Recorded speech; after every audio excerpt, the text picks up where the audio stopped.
I see that. Jordan Moore. EMAC, thank you very much. Great job, fellas. And we welcome you to the Hard Rock on a Saturday night. We get to put on a cap on Week 8 in the ACC, and what a treat we get. Second consecutive year, we get the Clemson Tigers and the Miami Hurricanes.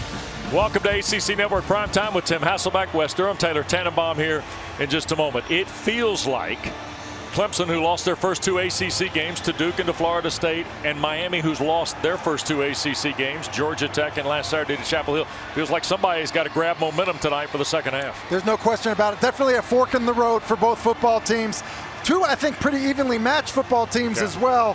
Certainly one's going to go the right direction, the other maybe not so much. Well, you already know the story about Tyler Van Dyke. More on that in just a moment. It's going to be really interesting to see where Miami is tonight. You can't script what happened against Georgia Tech or maybe even last Saturday in Chapel Hill. Likewise for Clemson. I think Dabo Swinney's done a good job getting his team back to this point. And Mario Cristobal and the Canes, who have lost 6 straight ACC games, take the field.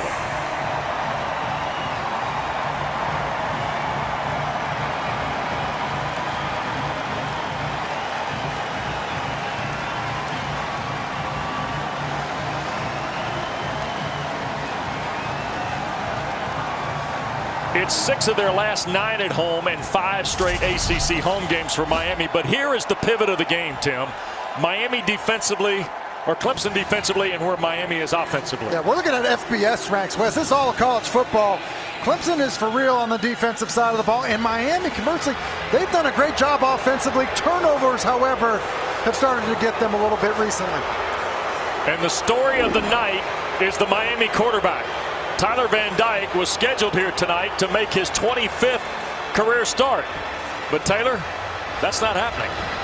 It's not, Wes, and it really was a game-time decision. I did see Tyler Van Dyke come out during early warm-ups, early around 6 o'clock. He just sat on the bench, though, did not run or throw. There was an obvious limp when I saw him walking on the field. So the nod goes to true freshman Emory Williams, who has very limited experience in games this season. This will be his first career start. And when we spoke with offensive coordinator Shannon Dawson this week, he said Emory is prepared to play. Obviously, he was honest. You know what you're dealing with when you throw a freshman into the fire like that. You can change the way you call a game, but he did tell us he believes Emory can handle what they do offensively. The key, guys, is going to not be turning the ball over, relying on those skill players around him because Miami has them. He just has to go out there and be himself. Well, and Emory at the top of the list tonight is, as you said a moment ago, one of the nation's best defensive units. Hey, congratulations, you're the starter. Go ahead and play one of the nation's best defenses, led by some really talented players. They have them at every level, but obviously Jeremiah Trotter and Barrett Carter, linebackers in the middle that are fast, instinctive, fly to the football. And then how about TJ Parker, one of the just a long list of young, talented Clemson defensive linemen that are making an impact early in their time with the Clemson Tigers. He's been outstanding. We'll see a lot of him tonight. Emory Williams hopes that he doesn't see too much of him. Well, and we're staring at records tonight for the Tigers, because Dabo Swinney got the job 15 years ago in October of 2008, and he's sitting on 165. He is tied with the legendary Frank Howard, who the field, of course, at Clemson's named for, and he's trying to become the Tigers' all-time coaching leader tonight. And there's Miami alum Mario Cristobal, now 9-9, but you see 0-5 at home against the ACC as the Canes head coach. Miami won the toss. Clemson's going to receive, and I'm not exactly sure that is what Mario Cristobal wanted just by the look. And there seems to be some confusion and question at the Miami bench, and I'm not sure it's about, Tim, whether they're kicking or receiving. I think it has to do with what end of the field they might want to work to. Anyway, referee Marcus Woods and his crew are going to sort this out, and that's exactly what it was. So they're going to make sure they get lined up the right way to kick it and receive it.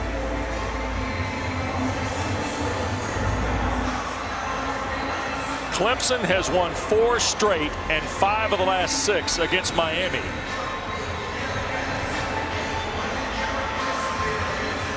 Including a year ago when they held the Canes to under 100 yards of total offense.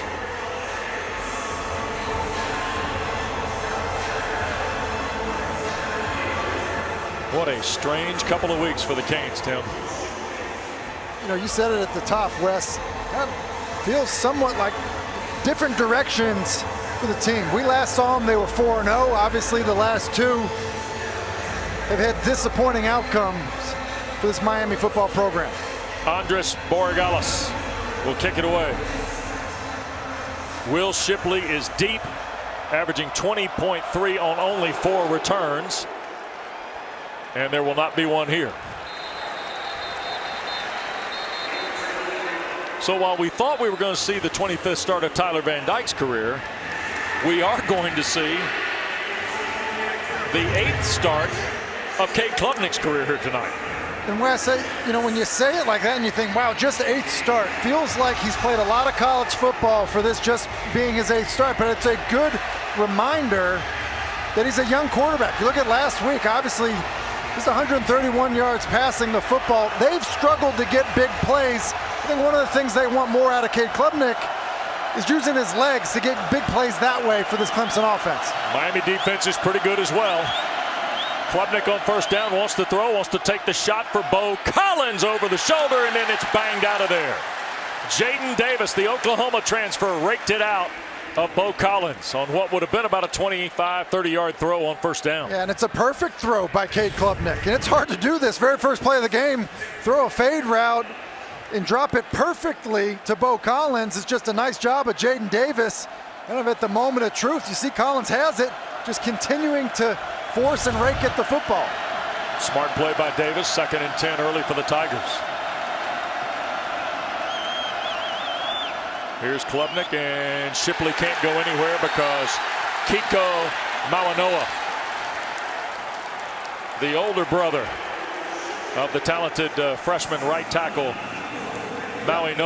Francis Mawanoa, the tackle, and that's his older brother. Well, how about Mawanoa here? Watch this here. Talk about shedding a blocker. Takes on a blocker and then sheds him and then gets to Shipley.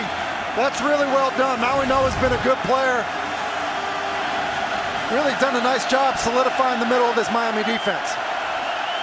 Tigers have got 3 to the field on 3rd down. Here's Klubnik after the loss of 2 to his right, and he will keep it and be tackled as he goes out of bounds at the 26. James Williams, the very talented safety, over to make the play. And Clemson is 3 and out. Yeah, that's a nice job of James Williams. 6'5", 215. He's a very rangy player. And at his size, he just eats up so much ground as he's pursuing to the quarterback. It's a good job of the Miami defense getting off the field on 3rd down. Ray Joseph, who normally wears number 5, is number 47. Returning the punt here because there's a duplicate 5 on the field, and this is Joseph, and he is almost taken down by behind the 20, and now new life crashes over the 30 and out to the 33.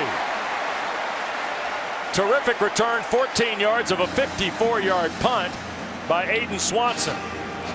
And that's where Miami's going to get started. And welcome to your first collegiate start, Emory Williams, 6'5", 220 from Milton, Florida. Number 15 pocket passer out of the prep ranks in Milton. He's a mid-year enrollee, so he did have a spring, has had a summer, and he's essentially been the number 2 quarterback this entire time in Miami. He's gotten that work, but this is a big challenge tonight. 11 personnel with the 3 receivers to the field. Williams throws on first down. This is Brashard Smith, who is cat quick, and he's got a first down for the Canes. Out to the 45.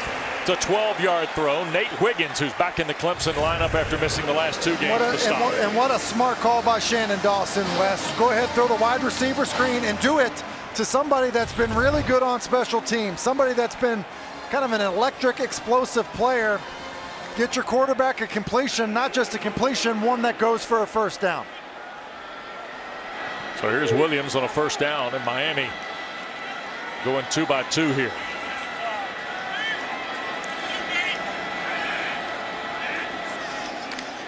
Chaney's first carry, left side, trying to get out to the 50, pulled down by Barrett Carter before he could. Tim, I noticed a couple weeks ago in the Georgia Tech game that we had, Shannon Dawson's got a ton of formations in his playbook. He does, and that last one, he's basically just trying to spread out the defense to have the box define itself. How many defenders terms of defensive linemen and linebackers do you have in there?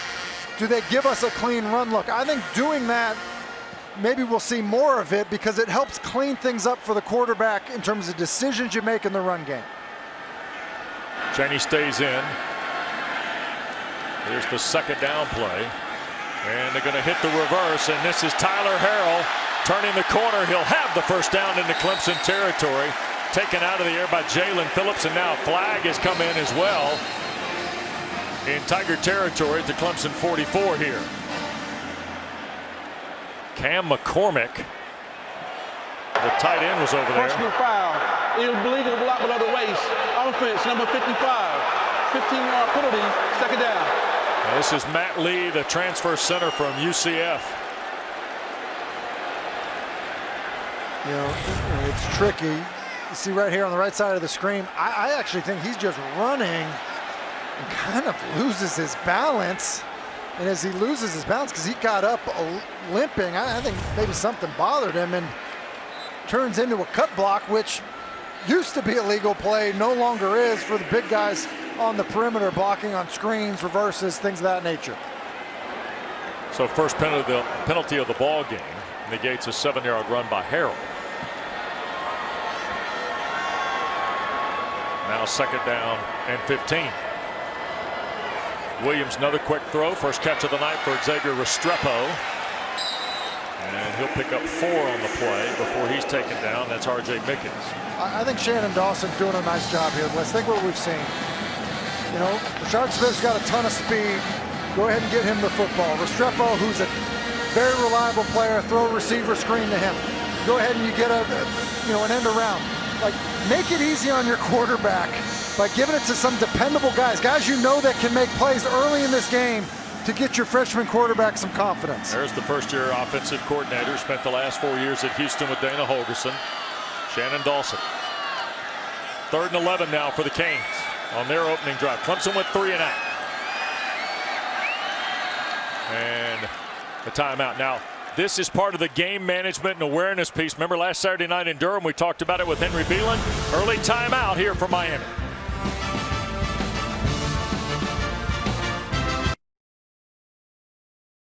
Well, out of the timeout, Miami's offense on the field for 3rd and 11. And Tim, the last 2 weeks have been about turnovers, especially last Saturday. You know, we showed the graphic at the start of the show. They've been a very good offense, but kind of snake bit by some of these turnovers. Obviously, last week against a talented Carolina team ended up being the difference in the football game. Mario Cristobal knows it. They had 4 in the loss to Georgia Tech. Here's 3rd and 11 out of the timeout. Williams gives ground on the drop, and that got deflected coming out of there. I think 11 Woods might have gotten a hand on it, or was it 12 T.J. Parker? Man, this Parker youngster now out of Phoenix City, Alabama. He and Peter Woods coming at you. Yeah, both of them putting pressure, and I think the elbow, T.J. Parker gets the elbow, and I think Peter Woods maybe gets a piece of the football. But I think that's kind of indicative of kind of who Clemson's become, right, Wes? Yeah. I mean, some true freshman defensive linemen making an impact early in the football game. Antonio Williams, who's back in the lineup for the Tigers after missing the last 3, waits on the punt from the Aussie Dylan Joyce, and Williams signals for and makes the fair catch. 40-yard punt. Tigers get started with their second possession. And when you talk about Clemson, of course, you're talking about a staple of the college football playoff. And don't forget, 12 straight seasons with 10 or more wins. And you see the last couple of years, it's been a point of frustration for Dabo Swinney. And this year, lost to Duke on Labor Day night, and then the overtime loss to Florida State. The worst start in 13 years, but as he will remind you, we can still win 10. Well, it can still win 10. Honestly, a 4-2 team that is very close to being 6-0. Give us to Shipley. Bounces it out here to the near side at the 20 and gang tackled at the 23. There'll be a run of about 7 on the play. Seems like all kinds of confusion. I mean, they're just not timing up the motion for Sage Ennis, and Clemson, I think, fortunate on that first down play. There's the freshman Tyler Brown reaching across the 26 for the first down, tackled by Cam Kitchens, the Outstanding safety for Miami. And Wes, I think it's interesting, Tyler Brown, he to me feels like the most explosive player on the offense in terms of where you can find big plays. And as we look at the kind of the last few years for Clemson, I think that's something that's missing from this football team right now, is just big plays from wide receivers. Klubnik on first down wants to take another shot. Here's Collins up to bat one more time and cannot come up with the play against Davis again. Second time we've seen Cade Klubnik try to dial up Bo Collins. And that's another example of what I'm talking about. The second time they try Bo Collins on a go route, not able to connect. And you think about it, this has been wide receiver you. Guys have been winning those 50-50 balls to Hopkins and Watkins and Mike Williams, Justin Ross, T. Higgins. They were 80-20 in Clemson's favor. Second in the full 10 here for Klubnik. And he will keep it to the left side, trying to find some room, and I think he's out of bounds near the line of scrimmage.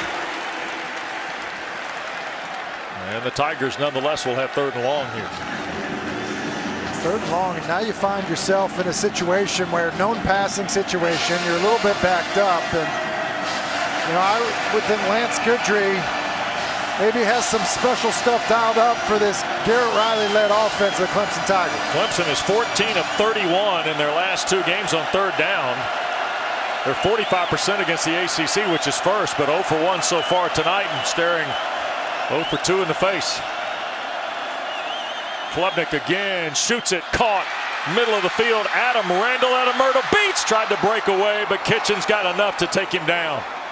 And Cam Kitchens is shaken up on the play at the Miami 40-yard line. It's a 34-yard throw to Adam Randall, and it's his first catch in the last 3 games. Timeout while they check on Kitchens here in Miami. Aerial coverage provided by Goodyear, celebrating the challenge of road games everywhere. Are you ready for the road? Goodyear, more driven.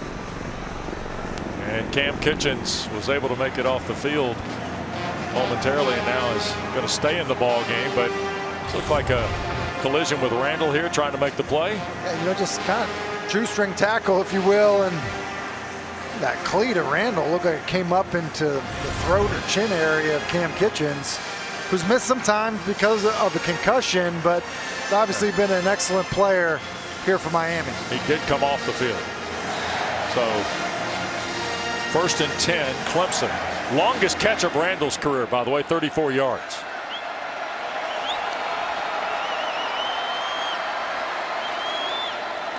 Klubnik, pressure coming, back across, trying to go that time to Antonio Williams, raked out by Darryl Porter Jr.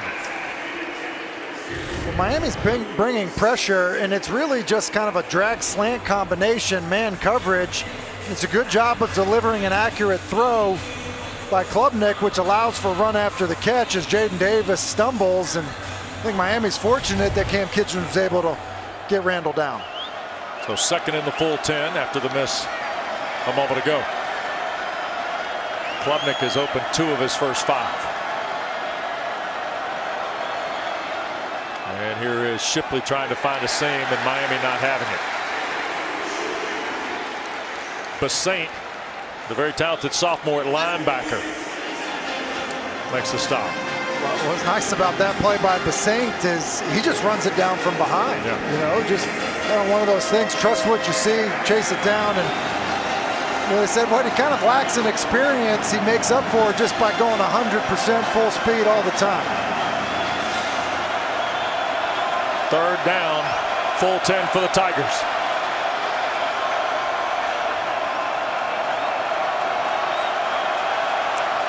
Play clock down to 4. Klubnik snaps it.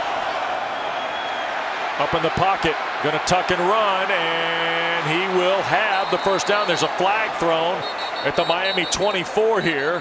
Hurricanes think it's on the Tigers. And I think it's going to be a hold, maybe in the secondary on the Clemson. Oh no, it's on Miami. Marcus Woods is our referee. Holding. Defense, number 20. 10-yard penalty from the end of the run. First down. James Williams. The timing of that was weird. Klubnik takes off and runs, which Dabo wants him to do way more of, and turns out to be a good play for Clemson. Thought it was strange that, you know, the holding penalty on Miami, I feel like comes in after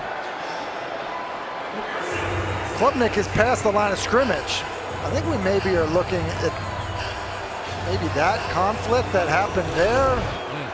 Not sure. Either way, good scramble by Klubnik, and now the Tigers are in striking distance. In the red zone after the 14-yard run. Here's Klubnik trying to bounce around, shoots it to Tyler Brown inside the 10, flipped over by Davis at the 8 of Miami.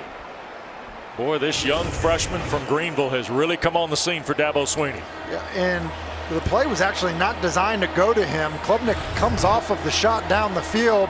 Does a nice job of finding his outlet, and he's a good player to find. So Garrett Riley goes 2 back here, Tim. Maffa wearing number 7 along with Shipley joining Klubnik in the backfield. 2nd down and 3. And here is Maffa barreling in. And he will turn the corner to the 4. And it looks like he's got enough for the 1st down. And boy, the red zone has not been the Tigers' friend at all this year. You see they're 6th in trips, but only 118th in points per trip. Part of the challenge has been the turnovers that have happened in the red zone. You just go back to the opening week when you're just having quarterback, running back exchange issues. Yep. Something that definitely is would have gotten them off track at times offensively. 8 touchdowns and 18 drives against the ACC for Clemson. Snap to Klubnik. Catch is Bo Collins. Trying to wheel around and cannot break away. Sure tackle by Jaden Davis. Running kind of one of these flat screens where they're just going to shoot it out to Bo Collins and running off or blocking outside. And because it's an inaccurate throw where Collins has to adjust to the football, kind of prevents run after the catch and allows Miami to rally to the football to make a tackle.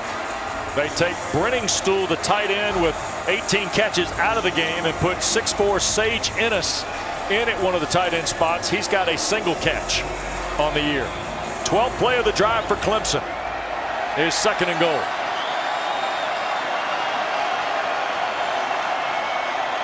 Here is Klubnik trying to get around the corner. Shipley trying to help with a block. He'll be taken down by Basaint at the 2. Clemson gets into unbalance and then tries to run to the open end side, and Miami's defensive speed just too much. So it's unbalanced. They're basically trying to run a zone read to the open end side, and Shipley just can't get the block on Basaint. And now, with 3rd down, Maffa comes back into the game, and I would expect to see that split back look and maybe some type of, basically today's version of the option with both of those backs in the backfield. Phil Maffa is 230 pounds. Klubnik gets a direct snap to Shipley, and Shipley cracks the line. Did he get in? And the ball is out, and that's Williams with it. But was it recovered in the end zone by Miami, or was it recovered outside the goal line? Wes, this ball was coming loose, which would just be something for Clemson offensively. Marcus Woods. Ruling on the field is a fumble recovered by Miami. 1st down, Miami. So the Canes force Clemson to remember some bad things from early in the year. I mean, it's wild. Dabo has basically talked about how it's been so weird how these fumbles have happened. That ball is coming loose, it looks like to me, before that knee hits the ground, and it's almost like they couldn't find it initially. That is the 9th fumble of the year by Clemson. And Wes, once this football was down, Shipley knows it's out. I'm not sure anybody else realized the football was out. And as Maffa's looking for it, James Williams realized that he's on it. And to be honest with you, when he actually picks this football up and possesses it, I'm not sure that he was actually down at all. He's up. If the officials don't blow that, he may run it 100 yards the other way for a score. So out of the Clemson turnover, here's Miami off its 20, and new life for Emory Williams in his first collegiate start. And straight ahead, Brashard Smith, who can fly. Will he take it all the way to the 5? And he loses it going into the end zone. Smith lost the football before he scored, I believe. And now there's a scene as to whether or not he's recovered. There's a flag being thrown. Oh my goodness.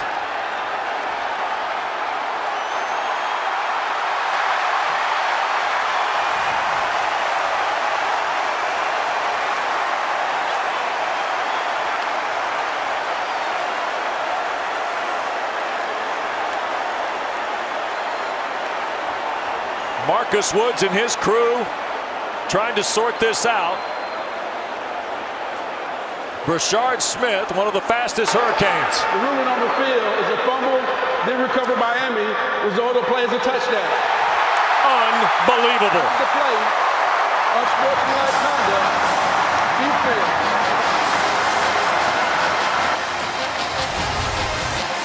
Check this out. This is Brashard Smith. This is why you hustle in football games. Obviously, they break the run. A lot of guys just stop. But he continues to work for his teammate, trying to hustle for a block. By hustling and finishing the play, when that ball comes loose, Jacoby George is there to make the play. Excuse me, not Brashard Smith, Jacoby George. Jacoby George hustling has Miami on top right now with a tremendous, tremendous effort. 80 yards, a fumble at the goal line, recovered in the end zone by Jacoby George. In one snap, 2 fumbles. Borregales adds the point. How about all this, huh? Clemson fumbles going in, Tim, and then Miami strikes. Stripped out of there by Nate Wiggins. And Emory Williams is off to a lead in South Florida.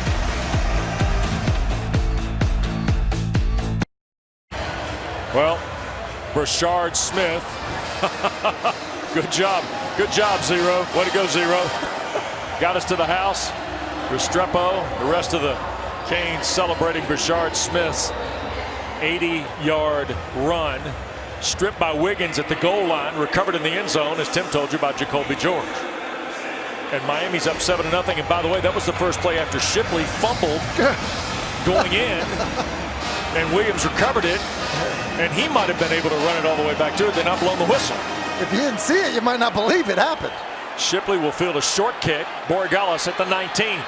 Shipley quickly, 35, 40, and stretches to the 44. Clemson will have decent field position for their 3rd chance here tonight, Taylor. I talked to Jacoby George this week. I said, what's different for you this year? He said, first of all, I'm healthy. Last year, dealt with a broken hand, so he missed 7 games. That's behind him now. He also said being sidelined has him appreciating the game differently, seeing it from a different vantage point. He said it's so hard to be out of the game when everyone else is playing, so it's made him appreciate things more. And in order to make up for lost time, he told me, you have to go even harder now. I would say he went 100% and then some on that play, guys. It shows you what extra effort means and how it can pay off for you. Yep. If the game means more, you play harder. And by doing that, certainly helped his team out. Tigers off the 43 now. After Miami's taken the lead on the Smith run and George recovery. And there's a quick shot to Tyler Brown. The freshman hauls it in at the Cane 46. Cloyd the tackle. You look at Tyler Brown here, just watch the way he works for his quarterback. He does a nice job of working back to the football. Good job securing it. He's got a great feel for a young wide receiver. 1st and 10, and somebody started early. It might have been Blake Miller, the big sophomore from Strongsville, Ohio. False start. Offense, number 78. 5-yard penalty, 1st down. First penalty of the night on the Tigers. Was Miller. I got to kick it when these big guys fall start. Like, give us your pass set, big fella. There you go. And he kind of turns around like, hey, was I wrong or were you guys wrong? You know, kind of that feeling. Ruben Bain, the very talented freshman, lining up against Miller. Klubnik shoots it to Maffa. Here's Phil Maffa near side. He'll be tracked down. Floyd, the linebacker, again had some help. Kitchens, the safety, takes down the 230-pound junior from Grayson High School in Loganville, Georgia. Phil Maffa, who's a really nice change of pace, but Garrett Riley's starting to find that rhythm of both guys in the Clemson attack. But Tim, as you noted, when you do that, you concede something. I think when you have both backs on the field at the same time, I think it takes away some of your big play capabilities. Obviously, either taking a talented tight end or a receiver off the field. Clemson's even 9 runs, 9 passes through the first 18 plays. Here's Klubnik on 2nd and short. He's going to heave one downfield for Antonio Williams, who can't come up with it against Darrell Porter Jr.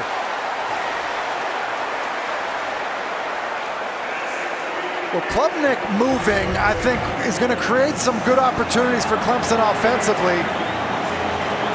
Does a nice job of seeing down the field Antonio Williams, who they're thrilled to have back. And, you know, Darrell Porter is there certainly early, and I was surprised to not see a flag. So Clemson now with 3rd and 14.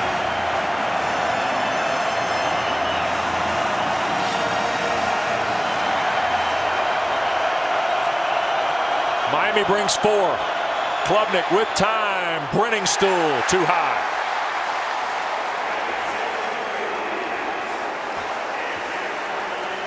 And the Tiger possession will end after 4 snaps. And Klubnik's going to want this one back because he gets great pass protection.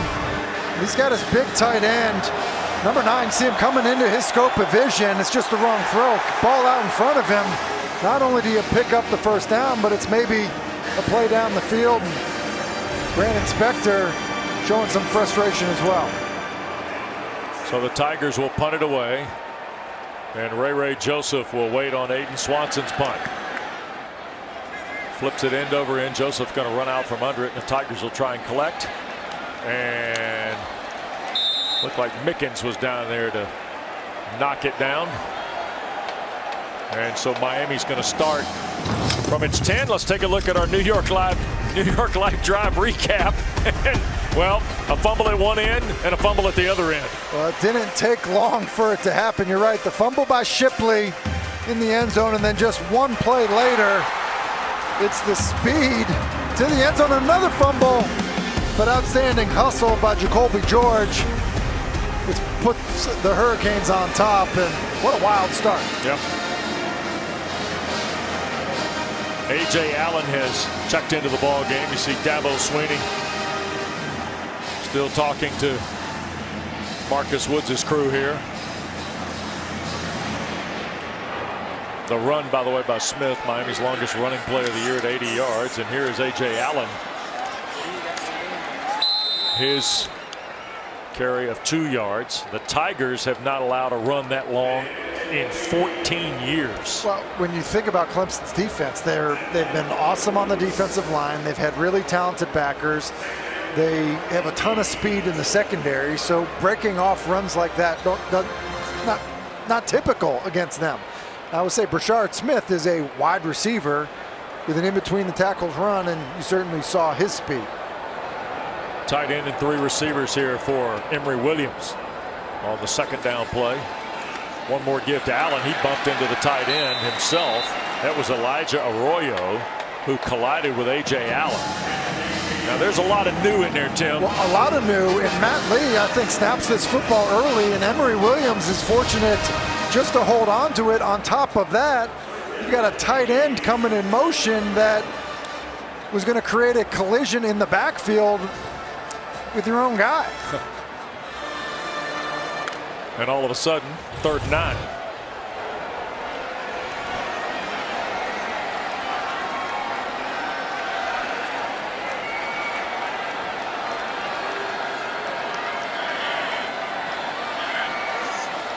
Williams loads, throws, and incomplete, looking for Jacoby George.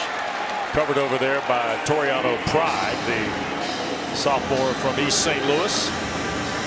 And Miami will go 3 and out here. Yeah, and that's just a missed throw. It's a simple curl route. He gets great protection, and Emory Williams kind of patting his chest as he came off the field. George does a good job. Bit of a stutter, and looked like he wanted to work outside, and ball is missed badly inside, and Emory knows it. I think he's actually fortunate that something worse didn't happen with the end result. So here is Dylan Joyce for the punt. Step to the right and toward Antonio Williams, and at midfield he will signal for and make the fair catch. Don't forget, coming up after the game, Taylor Tannenbaum in long relief tonight. She'll have complete wrap-up of our game the whole day in the ACC. Boy, there have been some things go on in this league, and still we got it going on tonight. Only 5 games. You've gotten your money's worth. Highlights, analysis, interviews, and more right here on ACC Network and the ESPN app. And saw Kelsey Riggs before we started the night session here of the huddle, and she's doing fine and hopes to be ready to roll this week for ACC basketball tip-off coverage on the network, starting on Tuesday with the ladies and the men on Wednesday in Uptown Charlotte. So here's Clemson now from the midfield line, trailing 7-0 with Kate Klubnik. And here is Maffa banging away at the left side for 4 to the 46 before Leonard Taylor makes the play for Miami. The Canes are as talented as Clemson. The numbers are different defensively, but Miami's got guys too, Tim. Boy, they got guys. And Taylor, one of them.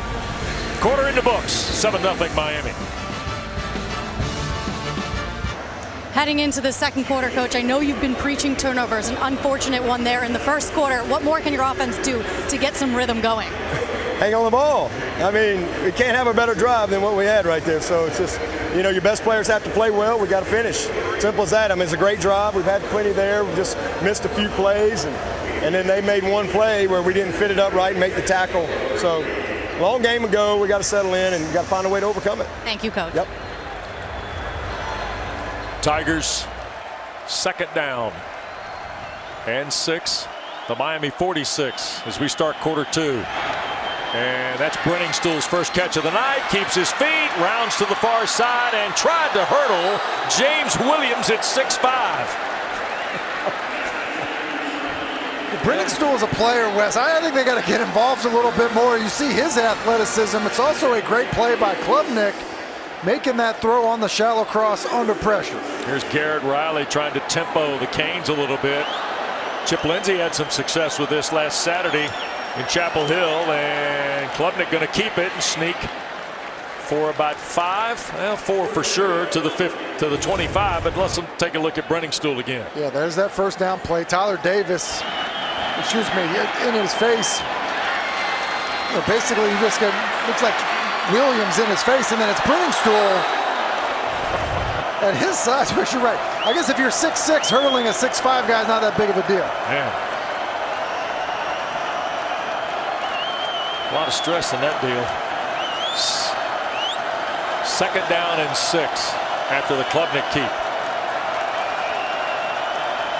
Play clock down to about 5, and here's the snap. Klubnik going to take the shot, and this is Tyler Brown, who can't come back and make the catch. Defended by Takori Couch, the 5th-year senior from Fort Lauderdale, playing in his 55th career game tonight for Miami. And it's a great example of what they've seen from Takori Couch on a young player, but finishing at the moment of truth. He doesn't come back and locate the football, but he doesn't grab, and it seems like the officials are going to allow a little bit of contact down the field tonight. See, the Tigers are just one of their first 4 tonight on 3rd down. Stelato's coming to the ball game. Spector is coming to the game. They're here to the near side with Ennis, the big tight end. Klubnik play fake. Miami coming with pressure, and Bain drops him. And the ball popped out, and Miami has recovered. Ruben Bain Jr. took down Cade Klubnik, and Basaint recovered it.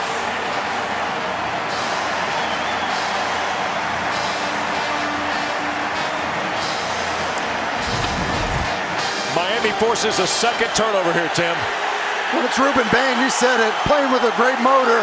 Klubnik trying to take off and run, and we just heard Dabo say, got to hold on to the football. He's reminding his young quarterback how important that is.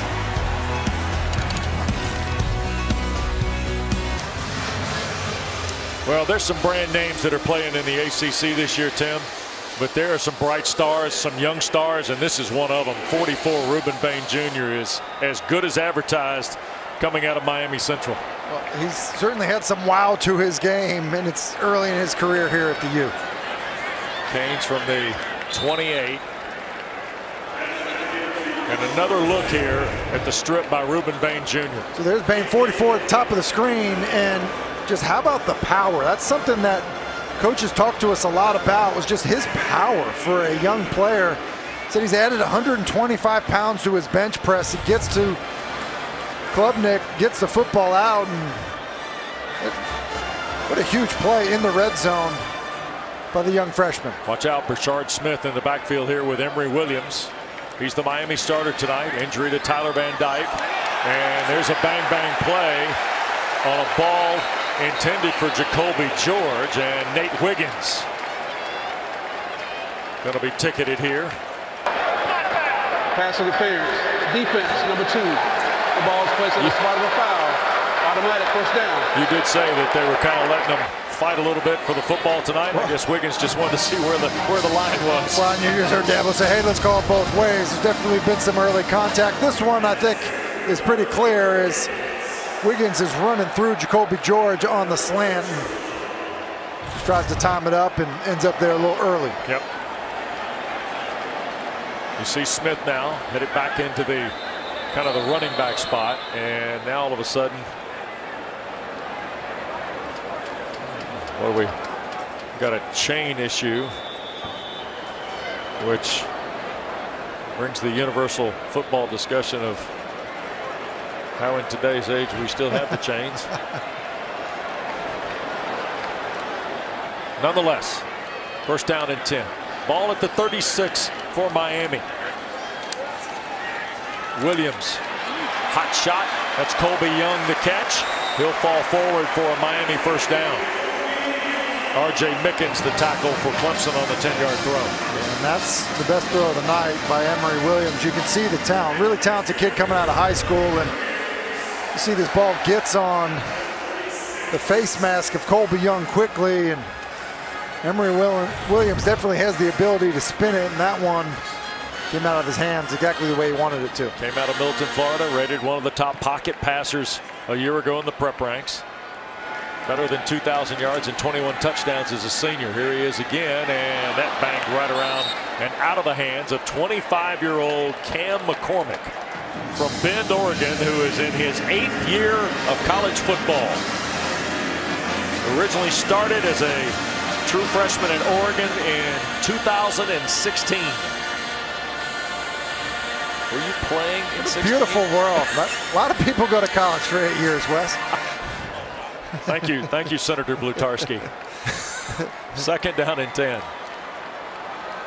After the drop by McCormick, that's Restrepo, who's been, by his standards, relatively quiet in this first half. Only one catch for the ACC's leader. Here's Allen on a nice pass from Williams, and a well-done tackle from R.J. Mickens to get A.J. Allen, the Nebraska transfer from Monroe, Louisiana, down behind the line. It's kind of a misdirection screen by Miami, and R.J. Mickens does a great job of avoiding the block and getting the ball carrier down. And you know, it's interesting about Restrepo. Here we are on third down. He's not on the field right now, Wes, and you just got to think the change at quarterback and the connection between quarterback and Restrepo has been so good with Van Dyke when he's under center, but obviously different so far with Emory Williams. Miami's missed their 2 third-down chances so far. This ball got batted in the air. And was that Trotter? Sure was. Jeremiah Trotter with his 3rd pass breakup of the season. Just a bit of a stunt up front, and Trotter does a good job as he realizes he's not going to get to the quarterback. Left hand comes off the football, gets his hands up, and you know, Trotter, who's got great quickness, great instincts, physical player, done a great job man in the middle for Clemson's defense.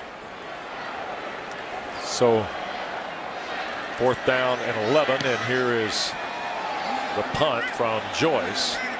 And that skips around now, starting to take a roll, and it will be touched up. So Clemson will start deep in its own territory, and we'll hear more on Ruben Bain next.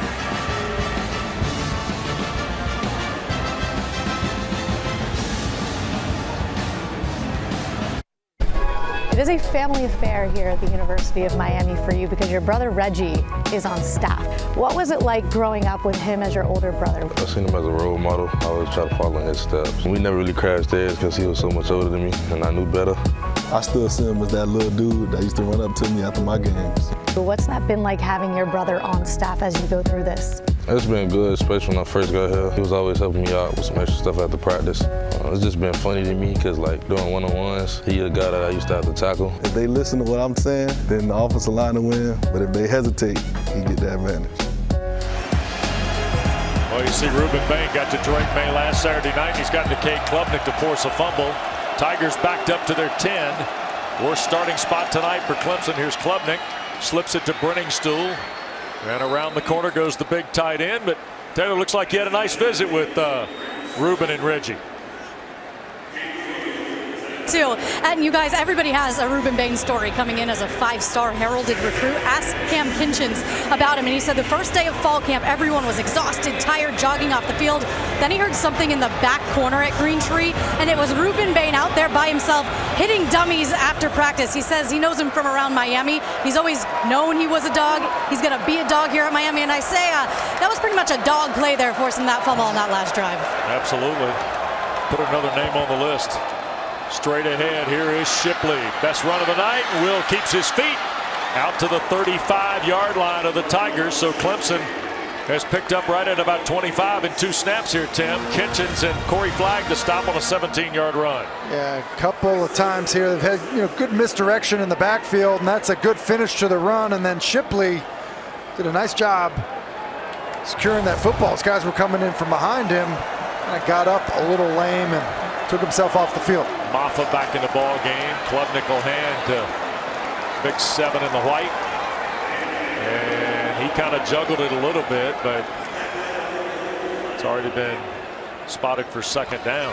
Boy, Clemson has fumbled the ball twice tonight. That gives them 10 on the season.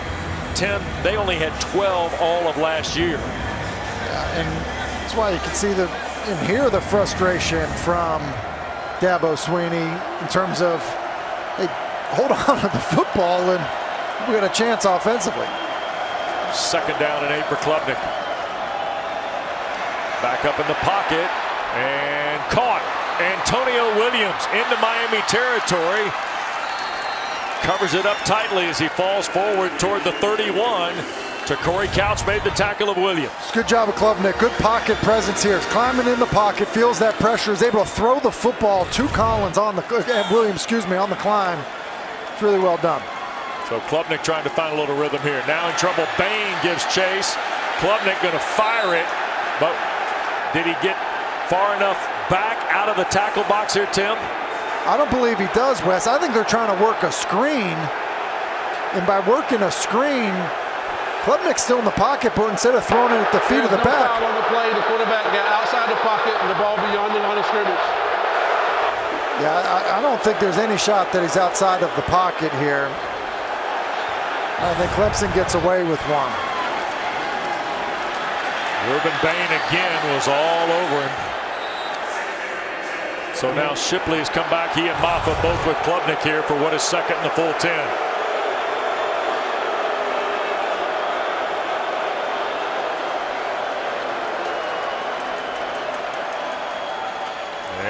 Shipley can't go anywhere. Leonard Taylor, 2nd time he's made a play behind the line. Yeah, and right now, in terms of the run game, Miami's winning up front. That's Leonard Taylor just slipping off of a couple blocks, playing on the other side of the line of scrimmage.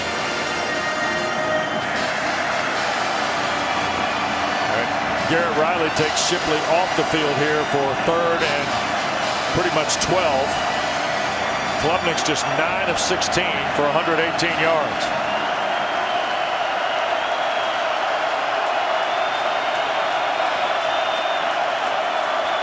That's Brown in motion. Here's Klubnik, flushed again, gonna sail it for the end zone. Brenningstool. Oh, did he catch it? He did. Touchdown Clemson on a terrific catch by Jake Brenningstool. Brenningstool just using his size, Wes. At 6'6", running down the seam. Good pass protection by Clemson, and Klubnik, I think, starts on Brenningstool, comes off of him, works his way back to him, and then delivers a strike. And a great job on the contested catch with KJ Cloyd right there to make the play, but Brenningstool using every bit of that 6'6" frame. 32-yard throw. And the point after by Whites is good. Tied at 7. Klubnik looked like the wall was going to fall in around him. And he steps up here and throws a seed to Brenningstool. How about this catch? My goodness. Great coverage, as you said, by the linebacker. But we're now tied at 7 in South Florida.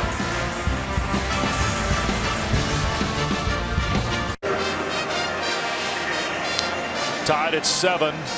Jake Brenningstool, who had 11 catches in his last 3 games. Tim coming in, but no touchdowns. Well, that's changed because now he's got 3 for 57 on 4 targets and the 32-yard score.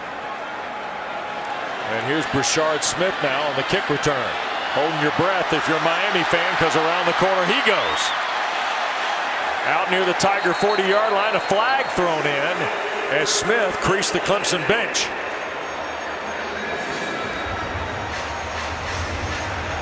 So hang on here just a second, ahead of 8 minutes to play in this first half.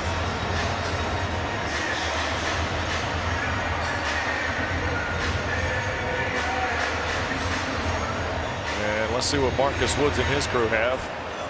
Play was all the way across the field right in front of the Clemson bench. And the marker came out as the play moved into the bench area. During return, holding, receiving team. After the play, personal foul, late hit out of bounds, kicking team, number 23. Both fouls been enforced, first down. Let's go back to the score a moment ago with Klubnik and Brenningstool. It's a great job by Klubnik. He's got a go route over here. He's also got an over route. And what Klubnik's going to do is he's going to start with his eyes over here. And by doing that, it moves the safety and it gets Brenningstool down the seam. So watch how Cam Kitchens comes out of the middle of the field. And as Klubnik climbs in the pocket, that's why he can throw him down the field. And Brenningstool can use that size on a much smaller linebacker trying to run with him. High risk, high reward throw, right? I mean, it certainly was. It's a good job of pass protection, good job of using your eyes to move the defense by Klubnik. Canes off the 34 with the freshman Emory Williams in tonight for Tyler Van Dyke. Here's Williams. He wants to take a shot. Nope, drops it down for Smith. And Wade Woodaz will get him on the ground after, well, actually it's going to be a loss of 1. Thought he was going to get back to the line of scrimmage. Here's what's happening with Miami right now. They're throwing a lot of these perimeter screens. Now they're trying to throw, kind of fake the perimeter screen, try to get something down the field, and then hits the outlet. And I think that we're probably going to need to do some other things to, have it not be all or nothing for Emory Williams in the pocket. Second down and 11.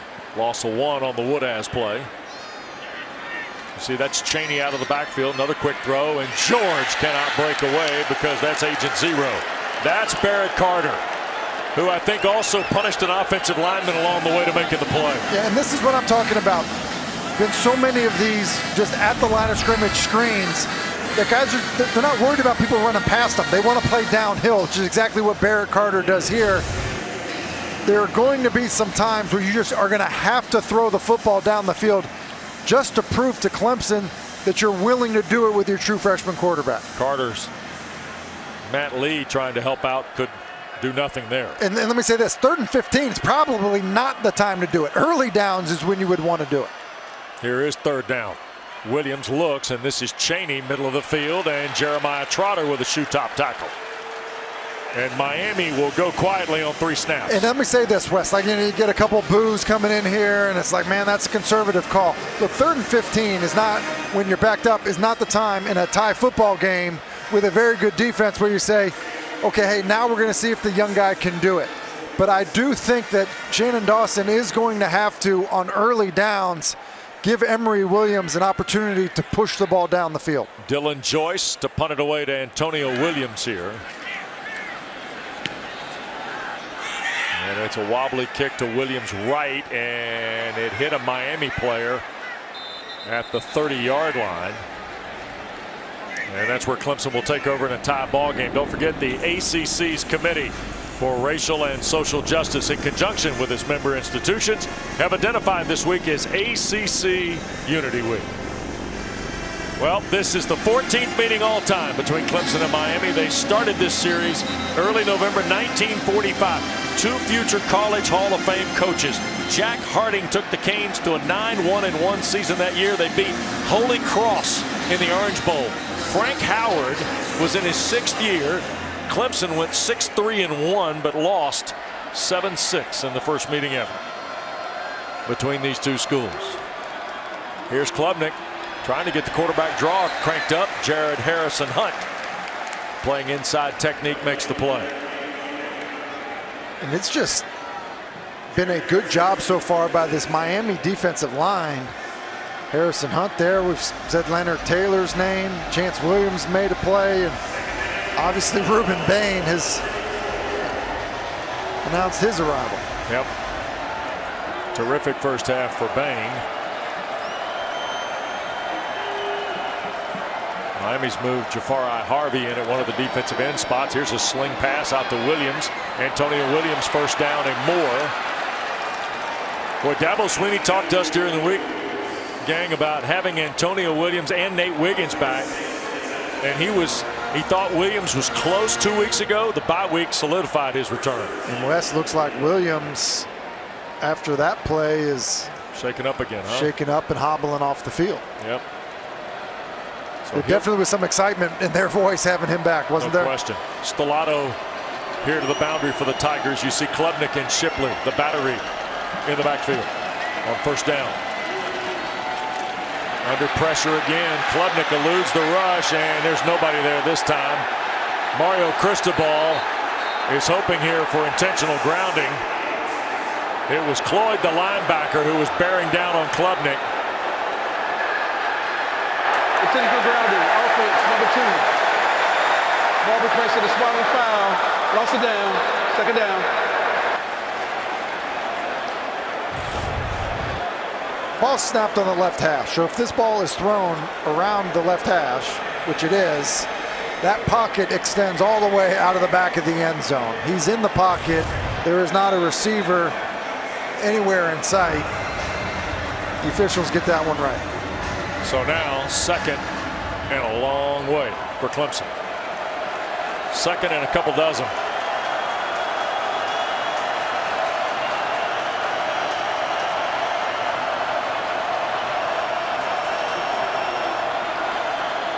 Shipley looking for running room, and quite frankly nothing there. Miami sews that up nicely. Leonard Taylor, another play right around the line of scrimmage. Noah's been good tonight, but Leonard Taylor's been special. He and Bain have been the 2 stars up front for Miami. Wes, for a defensive tackle, we've called Taylor's name quite a bit. Yep.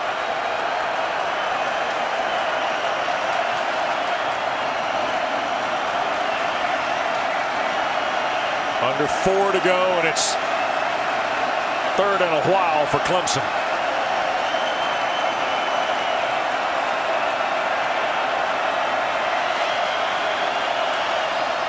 Miami rushes 4. Klubnik loads, throws, and broken up, and there's a flag on the play with Devontae Brown in coverage against Adam Randall.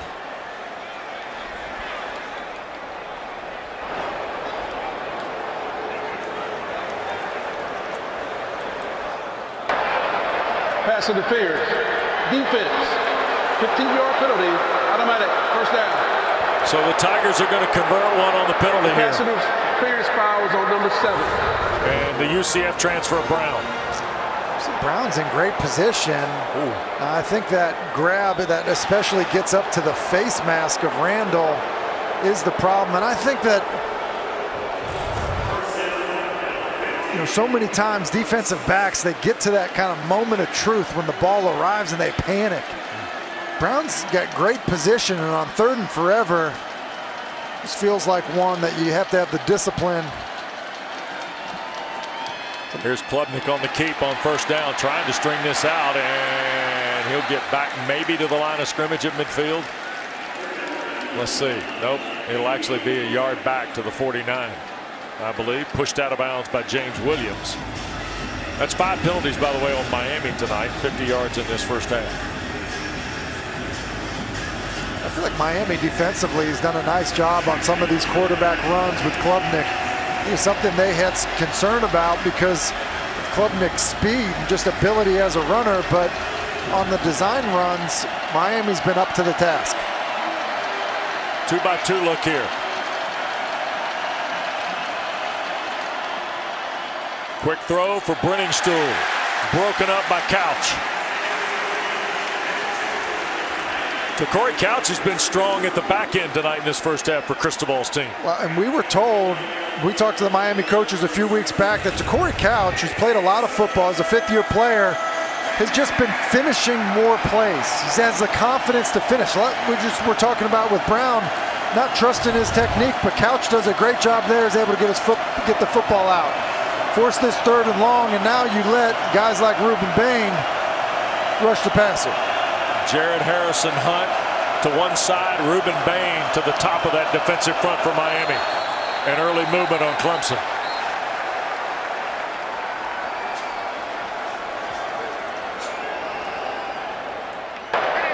False start. Offense number 75. 5-yard penalty, 3rd down. That is Trent Howard, the 300-pound junior from Birmingham, who did not play in the Wake Forest game, but is in there tonight in a reserve role.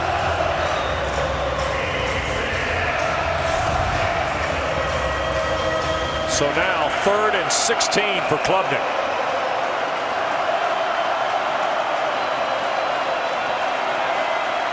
Canes bring 4. Klubnik eludes Bain. Wants to throw, sails it for Stellato. It's intercepted. Was it inbounds? It is. Cam Kitchen's 8th career interception and his 2nd of the season.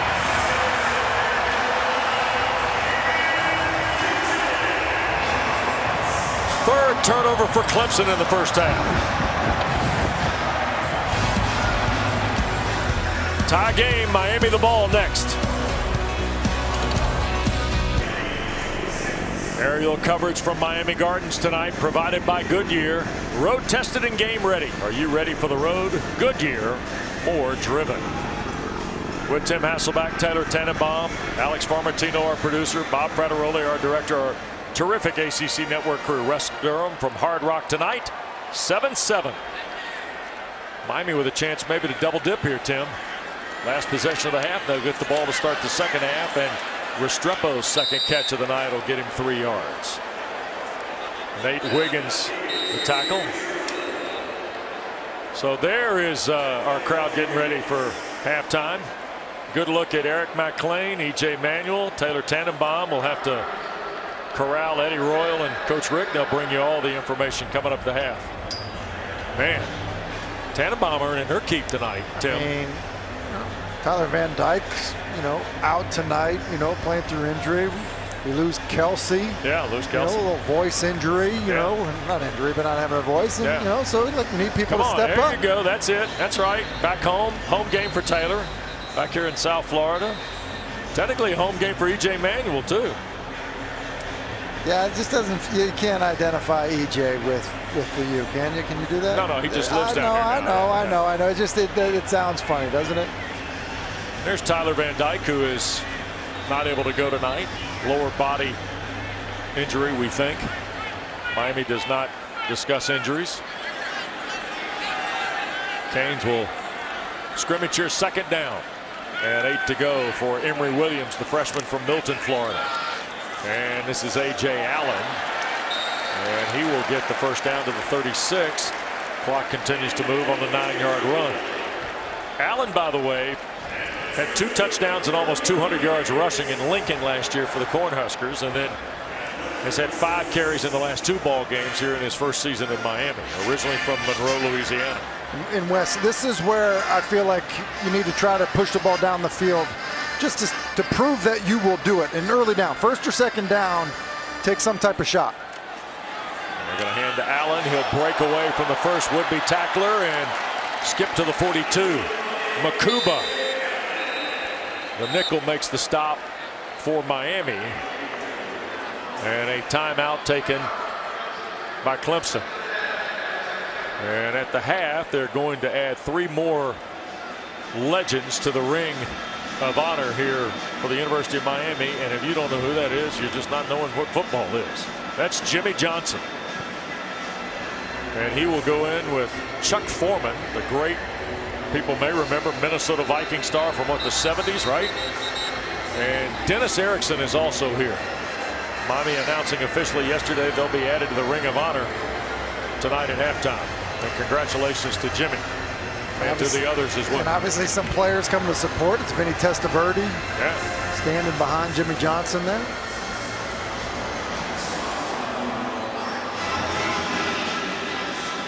So 2nd and 4 with under 2 to go. Clemson's got 1 timeout left.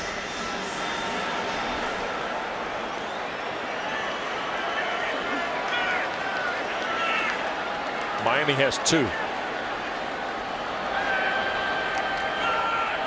And Allen trying to crease, cannot. Mickens pulls him down after about 1.5 yards.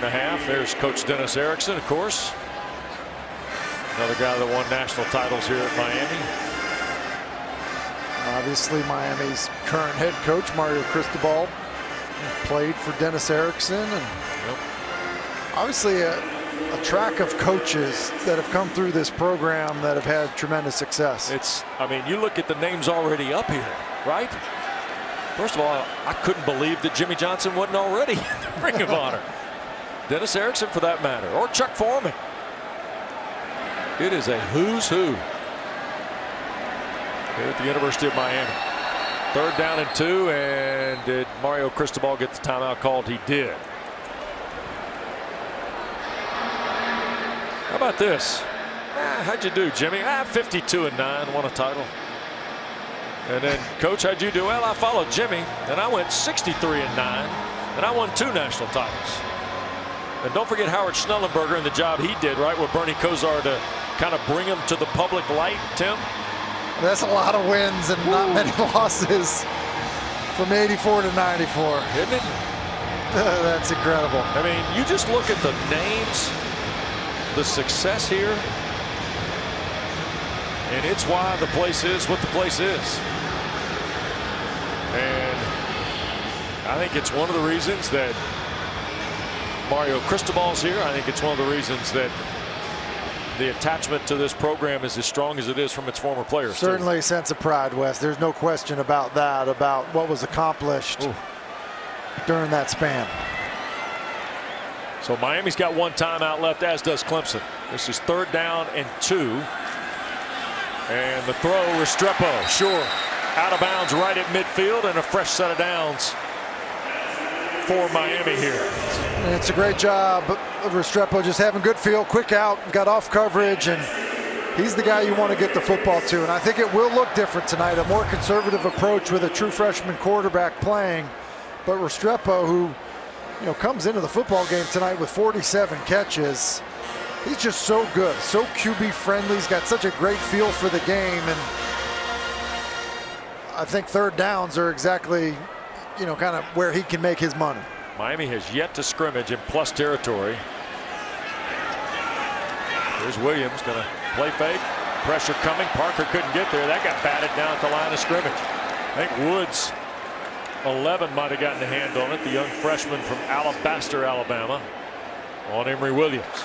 And that's what I'm talking about. 1st down shot, 1st down play, and I think they've got Isaiah Horton coming free, wide open on an in cut. And Williams trying to get the football there. Ball just gets batted down, and Trotter once again. And if Trotter doesn't get his hands on it, then Isaiah Horton got a chance for a big play. Yep. So 2nd down and 10. Off the Miami 49. Williams to throw now. Deep in the pocket. Wants to sail it deep. And that ball's going to be picked. Sheridan Jones, deep in Clemson territory, comes up with his first interception of the year.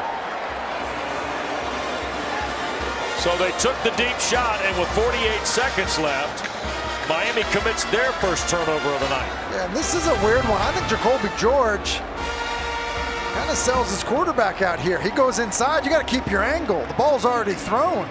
Instead of crossing the face of the defender, he then takes on a higher angle, and it's good pass protection. Look, you stay on that angle. I think Emory Williams wondering what's going on. You stay on that angle, at least at a minimum, Wes, you've got a chance for a contested catch. Yep. So Clemson, Tim, with 1 timeout, will go from its 10 with just 48 seconds left. Now, if you're the Tigers, you can't be too frisky down here, can you? No, I think especially with what's happened in terms of not protecting the football, I think you need to be careful. Maybe you reset at halftime. Miami brings 4. Klubnik, and he'll be sacked. And is that a safety? No, it's a measurement just outside the goal line. Maui Noah looked like he got Klubnik behind the goal line. But if you're Miami, I think I'm taking a timeout here to stop the clock. But the entire ball has got to be out of the end zone. So any portion of that ball crossing the goal line, it's a safety. This is going to be a safety. The ruling that the runner was outside of the goal line is under further review. Here's the other thing. Miami needs to use their timeout. Now obviously to review things are stopped, but they need to use their timeout to force Clemson, if it is not a safety, right, to run another play. That's it. So at 35 seconds, Miami needed to take that timeout. Now let's look at the play here. That's why I'm saying you can't be too aggressive. Klubnik's got to know you can't do this. You can't hold the football. Now as he tries to escape outside the pocket here, like that's not forward progress. That's Clemson, you know, the Clemson player, Klubnik in this case, trying to escape. And as he carries that football to his left shoulder, I'm not sure that we've got a look that's definitive that it's in the end zone, but it sure looks like it to me. It was ruled not a safety on the field. Based on these looks, I do think it's going to be hard to overturn it, but I believe that's a safety, Wes. Yep. See the ball dive behind the end zone. Watch where the first knee hits. But we are going to, like progress is going to be part of it. It's that initial contact here, right? Right. But to me, that carriage of the football as he's, you know, bringing it to his left shoulder, right there, I don't believe that that entire football is in the field of play, not in the end zone. Right. And listen, as we're looking at Garrett Riley, they've talked about this. Klubnik making his 8th start. Wes, you said it. Like, antennas are up. How aggressive are you going to be in this situation? Like, at a minimum, the conversation has to be had with Klubnik of, look, here's the deal. We're backed up. You threw a backed up interception last week. Let's be smart with the football. If it's not there, let's climb in the pocket, get positive yards. You can't escape outside the pocket and end up taking a safety. And Mario Cristobal. Here's Marcus Woods. His review is over. After further review, the ruling on the field stands. Okay. See, I just don't think there's enough of an angle that will give us conclusive proof that the ball was not in there. But now if you're Miami, you better take that timeout, force Clemson to take a snap from the half-yard line. And now all of a sudden we've got some debris being thrown onto the field here at the Hard Rock. And the officials need to get the Clemson players out of that end zone area if the stuff is coming into the field. And they're going to stop Now Miami's going to take a timeout. Timeout, Miami. Their third and final of the half. 30-second timeout. So Mario Cristobal uses his third timeout. In a 7-7 game, and the Hurricane fans upset that was not overturned for a 2-point safety. And I was surprised it was not ruled a safety when it happened because of where it happened, how far in the end zone Klubnik was when he went down. Now, look, it's got to be indisputable evidence to overturn it, and I don't know that we had that. But listen, you're not out of the woods if you're Clemson in this situation. You're a team that lives in the shotgun, and so now the quarterback's going to be taking this snap with his heels halfway in the end zone. And so, you know, certainly still danger zone in terms of giving up that safety. And the Canes have put a lot of fellas up on the line here, Tim. Klubnik hands, and Shipley just lowers his shoulder. And I think Clemson's going to be content just to let the clock wind down here. Miami's out of timeouts, can't stop it, so we're going to get to the half. Canes and Tigers are going to be tied at 7. Well, we've had a whole night's worth in 30 minutes of play, haven't we? My goodness. 3 turnovers for the Tigers. They have a touchdown on the pass from Klubnik to Brenningstool, and Miami's got a long run and a fumble that was recovered in the end zone. 7-7. Here's Taylor in the huddle. Angry red man.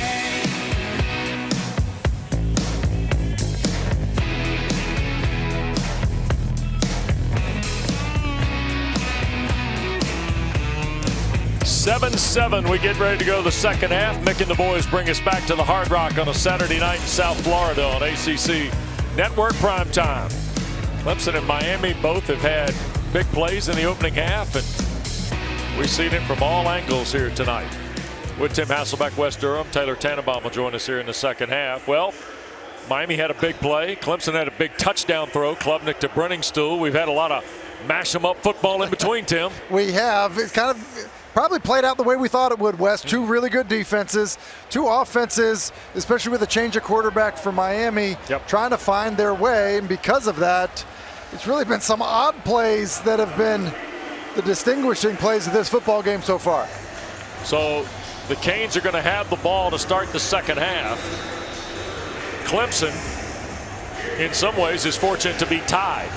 Looked like they'd given up a 2-point safety late in the first half. And Clemson, who had 3 second-half turnovers in their loss at Duke to start the year, had 3 first-half turnovers here tonight.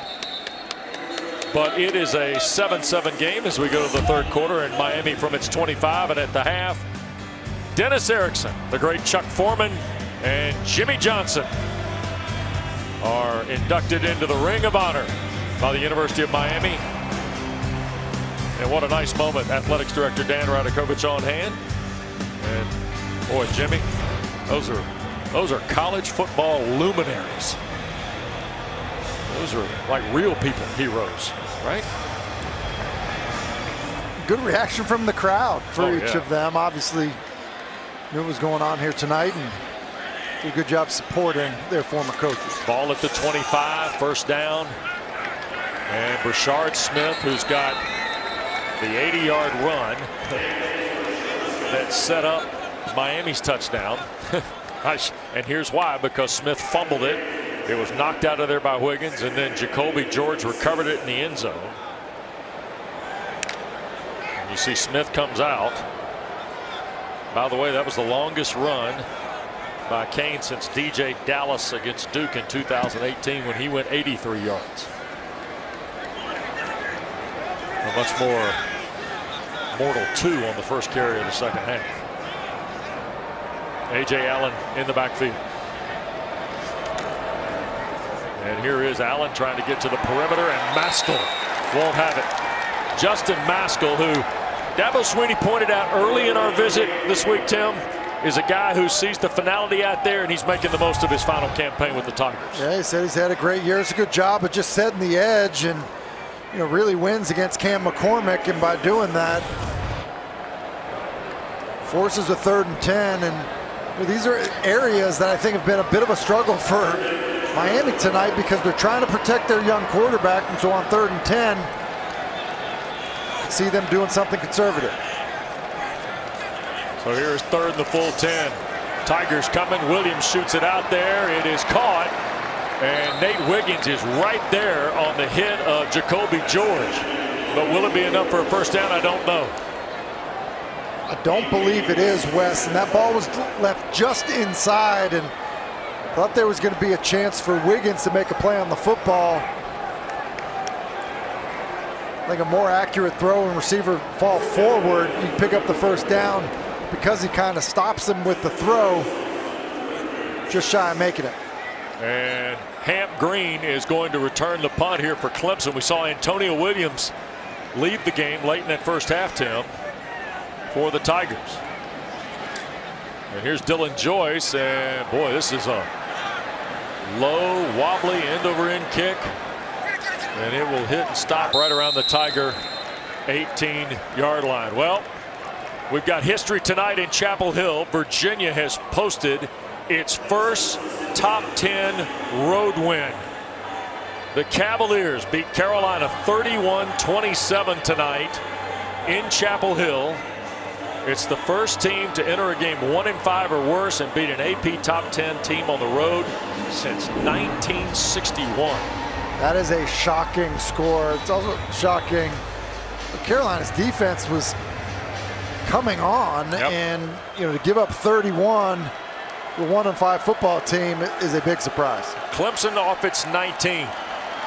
Klubnik hands to Shipley to start the 3rd quarter for the Tiger offense, and oh my goodness, it looks like Corey Flagg, the linebacker, got a little rolled up, I believe, by Will Putnam, the center. Oh, that's Basaint, beg your pardon, 31. I thought for a moment it was 11. And it looks like Wesley Basaint will stay in the game, but that was scary for a second as that play was kind of whistled. 2nd down.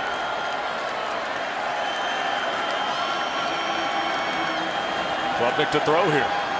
Across the middle, the catch is made. Tyler Brown took a big lick, but it is a first down at the 32. Kitchens again for Miami out of the secondary. And Tyler Brown continues to impress again, playing inside. This is a good job of just coming inside, knowing you're going to get hit. Good accurate throw by Klubnik protects Brown, but Brown is a guy with great feel and obviously had some good slot receivers here in the past, and Brown looks like he may be the next. 2-by-2 look here for the Tigers on first down. Klubnik going to try again for Collins, and they connect this time. Into Miami territory at the 40 is Bo Collins. Jaden Davis again defending. They've tried that play 2-3 times in the first half. They finally connect here for 28 yards. That's exactly right, Wes. They have tried it, not been able to connect, but that's Bo Collins. We talked about him before, 50-50 balls. Throw them up, contested catches, and that's good, strong hands away from your body by Bo Collins. Clemson moving the ball on this first possession of the second half. Miami bringing 4. Flushed, he'll throw back to the middle of the field. The catch is made. Stellato, his first catch of the night. Down to the Miami 23. His 11th catch in the last 3.5 ball games for the sophomore from Fort Lauderdale. And Klubnik has made some, questionable decisions tonight, but it's plays like that I think have given Dabo and Garrett Riley so much confidence. Moving to his left, being able to get situated to get that ball to Stellato. Over 200 yards now on 14 of 23, 219, and a touchdown to Brenningstool. Here's Klubnik. Another throw for Collins, and looked like Davis had locked up with him again. Leonard Taylor was bearing down on Cade Klubnik there. Yeah, you go back to the previous play. This is the kind of stuff I'm talking about in terms of why there's so much optimism. That's really good. Moving to your left with pressure in your face. Being able to shoot the ball as kind of as firmly as he did to Stellato. There's so much talent there with Klubnik. I think it's the experience and learning from some of the mistakes that are going to only help him throughout his college career. So 2nd and 10 after the incomplete pass there. And here is Shipley trying to find a crease. You see Putnam, the center, trying to help him out as he reaches the 20. It's still going to end up being about 3rd down and 7. Or along 6. Maui Noah and Cloyd, the 2 linebackers. You know, Dabo said something earlier about your best players need to play well in games like these. And with the 2 guys that I would be thinking about if I'm Clemson in terms of trying to get the football to would be Brenningstool or Tyler Brown. Brenningstool's kind of lined up as a H-back to the left here. Klubnik with pressure, stripped, and the ball's loose. It's picked up by Shipley. He made a guy miss at the 25, and he will get back to the 23. It was Corey Couch making yet another play for Miami defensively. Yeah, it's Corey Couch, who has made a couple really nice plays on footballs thrown down the field. He comes on a blitz. He's going to come from the left side of the screen. He's just going to end up getting home and then does a good job of reaching for the football as Klubnik is separating his hands. And Clemson really fortunate that Shipley was there to recover it. 41-yard try for Whites would be his longest since his recall from Charleston. Kick away, and it is good, and the Tigers lead for the first time tonight. Jonathan Whites, 41-yarder. It's a 10-7 game. Well, high above the Hard Rock tonight. Clemson with their first lead of the night on Jonathan White's 41-yard field goal. The bleach job is new this week, Tim. However, leaving the financial world on hold, that's about a month old now since the week of the Florida State game. And, you know. You think he would have been bleaching his hair if he had taken that job already? No, he'd have that apartment to pay for in New York. But instead, Whites has given the Tigers the lead on his 4th field goal in 7 tries.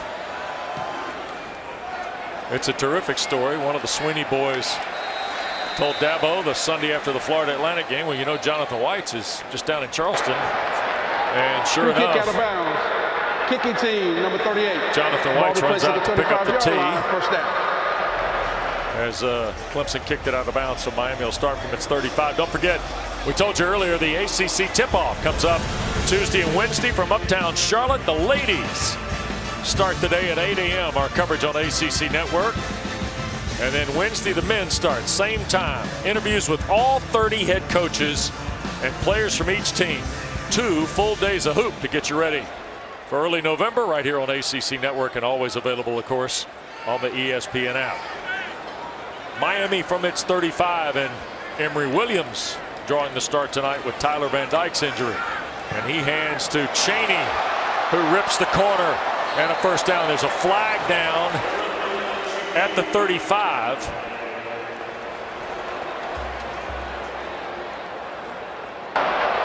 Holding. Offense, number 84. 10-yard penalty, first down. That is on Cam McCormick, the tight end we spoke of earlier. 25 years of age. In his 8th year of football, technically. Right side of your screen, and he's on TJ Parker, and basically a takedown there that the officials see. So the ball will be moved back to the 25 for 1st and 20.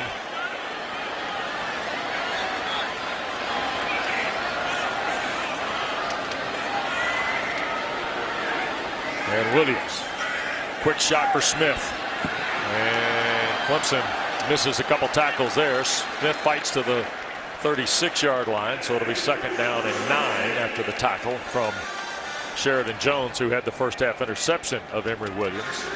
Miami's done a nice job, whether they've handed it to Smith, whether they've thrown that inside tunnel screen to him. He's one of their better, more dangerous players with the ball in his hands, and it's a good job of getting the penalty yardage back. Shannon Dawson, the first-year offensive coordinator of the Canes, who's kind of keeping it pretty simplistic tonight for Williams, it feels like. In motion, that's Riley Williams, another tight end prospect. Restrepo the catch, and what a play this is by Jones. Tim, this is terrific work from Sheridan Jones. It is, and I just feel like the secondary players are playing downhill on guys like Restrepo. We're seeing all these perimeter screens, and I think that, listen, while they've worked, we saw it work on first down, coming back to them too often, protecting your young quarterback, now has left you in 3rd and 12. And listen, the fans may not like it, but look, I believe if you're Miami, being conservative here is still the right decision. 3rd down now for the Canes. Williams back across the middle. That is caught, but shy of the first down, I believe, is going to be Colby Young. Tim, what do you think here? I think you punt this football away. The way your defense has been playing, you've been turning the football over. This is not a situation down 3 with a lot of football left. You're playing with your backup quarterback. Listen, hard count, fine. I'd be surprised if they go for it here. 4th and 4 or less. Our friends at ESPN Analytics say go. Even in negative line territory at the Miami 44. And sure enough, the Canes getting a gun here. Chaney the back with Williams. And now Williams punches the timeout. And so Mario Cristobal, Shannon Dawson talk it over with their young quarterback. We step aside. Don't forget, coming up after the ball game, the ACC Huddle live tonight from the Hard Rock. Complete wrap-up of our ball game here tonight, the whole day in the ACC. Highlights, analysis, interviews, players, coaches, all of it. Right here on ACC Network and the ESPN app. You can start with Thomas Castellanos and 383 yards of total offense today. BC won in Atlanta. Wake Forest, Santino Marucci, the homecoming king. And here is a 4th down for Mario Cristobal out of a timeout. Looked like they were going to line up and go for it. They call the timeout, and Tim, they're going for it here. Yeah, and this is a surprise to me because of where you would turn this football over, and your offense, has a hard time moving the football. Snap to Williams, hands to Chaney. Bounces to the right, gets the first down, and a lot more. Good hard run by Miami's number 2 before Clemson's number 2. Nate Wiggins makes the tackle. Yeah, it's a great job. Chaney running the football. They get a good push. The risk reward wasn't there for me, but it pays off for the Hurricanes, and now operating in plus territory. Yep. 11-yard run. Miami's first offensive snap in plus territory tonight. You see Williams, the tight end, in motion. 2 tights to the left. Play fake. Emory Williams sets. Shoots it downfield and batted up in the air by Makuba, or Wiggins rather. Nate Wiggins. A terrific play. Remember, he'd been out of the Clemson lineup the last couple of games. Offense, number 61. 10-yard penalty, first down. And Francis Mauinoa, the true freshman, guilty of the hold here. And Mauinoa has been a really good player. See at the top of the screen, just gets the hook on TJ Parker, and again, it's TJ Parker influencing this football game. And Mauinoa has been a really good player. He's a big man at 6'6", 315. He's kind of been as advertised for Miami, true freshman who's come in and played well at right tackle. Well, TJ Parker's been a problem too. Here is after the penalty, the first down play, and AJ Allen bangs and drifts toward midfield. It's a heck of a run. A lot of contact, but Miami doing a good job trying to fight for second level on the ground. They are, and now they're back to running offensive plays from their own side of the 50 after that penalty. And I think when you get off schedule with how they're trying to play offense tonight with a freshman quarterback, just the struggle is real because there just feels like a limit to their passing game. Second down play. Allen again trying to turn the corner. That's Trotter making the hit. 20 tackles, sack and a half, 3 behind the line the last 3 games for Jeremiah Trotter Jr. And now I think this is interesting, right? 3rd and 10, normally think, hey, it's definitely a passing down.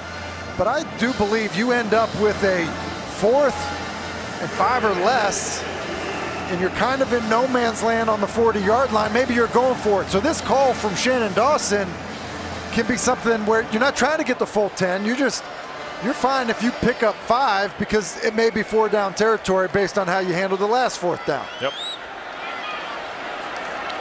Snap to Williams. Tigers bringing the pressure. Quick throw here, Restrepo, and he tried to stretch for the 1st down, but it'll be a couple yards short. But Restrepo gets them into that decision area, and it looks like the offense is staying on the field, and feels like Shannon Dawson, based on that call, understood what the plan might be on 4th down. So it was an 8-yard throw to Restrepo. And 4th and 6 or less is a go. And that's where Miami is. Remember, they converted 4th and a couple earlier in this possession. And the guy, once again, for me, would be Restrepo that I'm trying to get the football to. There's Restrepo in motion. Here's Williams in trouble, dumps it. This is Riley Williams, the tight end, with the catch, and he is knocked down shy of the 1st down. Andrew Makuba makes the play for Dabo's defense. They run a boot, and Williams does a good job of retreating to get the football out, but Andrew Makuba looks like he is shot out of a cannon, coming out of the middle of the field to making the play short of the yard to gain, and Clemson's able to get off the field. Aero coverage provided by Goodyear, celebrating the challenge of road games everywhere. Are you ready for the road? Goodyear, more driven. Well, we really get the up top look tonight at the Hard Rock. Clemson takes over after Miami cashed out on downs. Tigers from their own 36 with a 3-point lead. Clemson's won 4 straight and 5 of the last 6 with Miami. Klubnik to throw. Brenningstool wide open, and watch the tight end run. To the 20, inside the Miami 15 goes Jake Brenningstool. That was great timing by Klubnik. He actually just kind of surprises Brenningstool with the football a little bit because he sees how wide open he comes. Look at this, this guy's eyes originally to his left, and then as soon as Brenningstool's head turns around, the ball's right on him. 50-yard throw. The tight ends had a huge night, and did we get a motion penalty here on Clemson? Bo Collins maybe on the perimeter. Offense, number 9. Oh, it's on Brenningstool.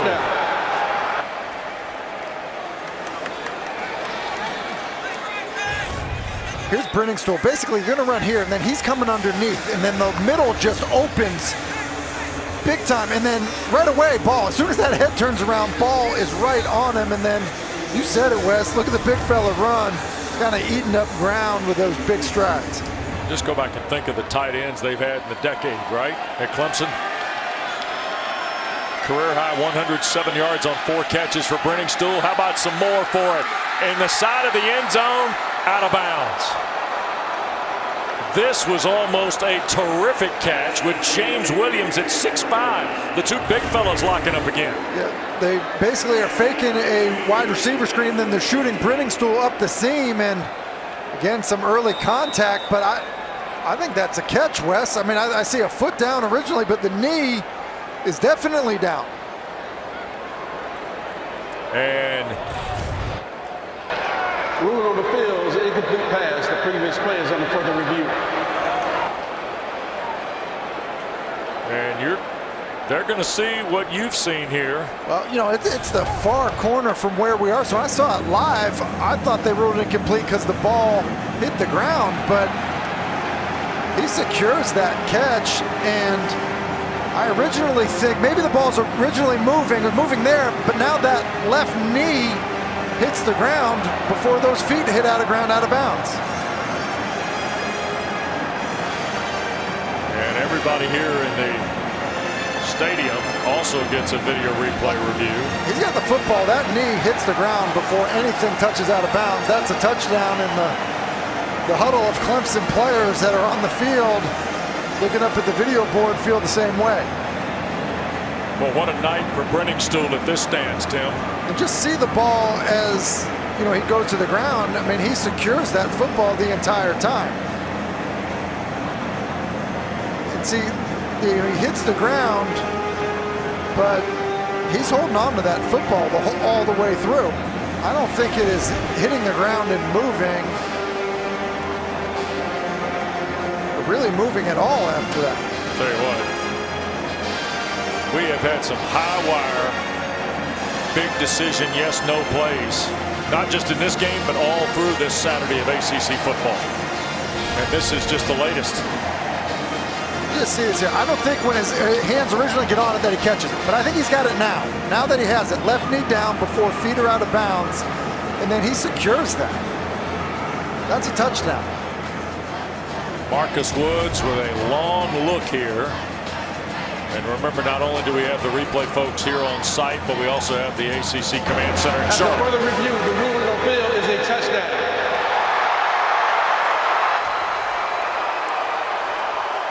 Jake Brenningstool is having a night. 5 catches now in the ball game,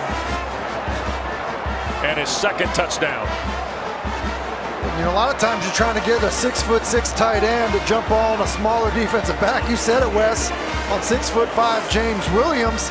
He's still able to go up and come down with the football. So Klubnik throws to his tight end for a second time tonight.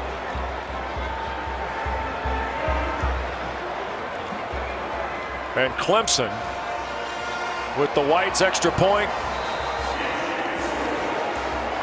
pushes the advantage now to 10 points at 17-7. We've talked a lot about Clemson's inability offensively to get big plays, explosive plays, stuff of over 20 yards. But Brenningstool, you know, I think a lot of times we talk about the receivers being the issue for that, but Brenningstool at the tight end position, detached from the formation, playing like a wide receiver. So the 19-yard throw from Cade Klubnik out of Austin, Texas, to Jake Brenningstool. Brentwood, Tennessee, puts Clemson up 10.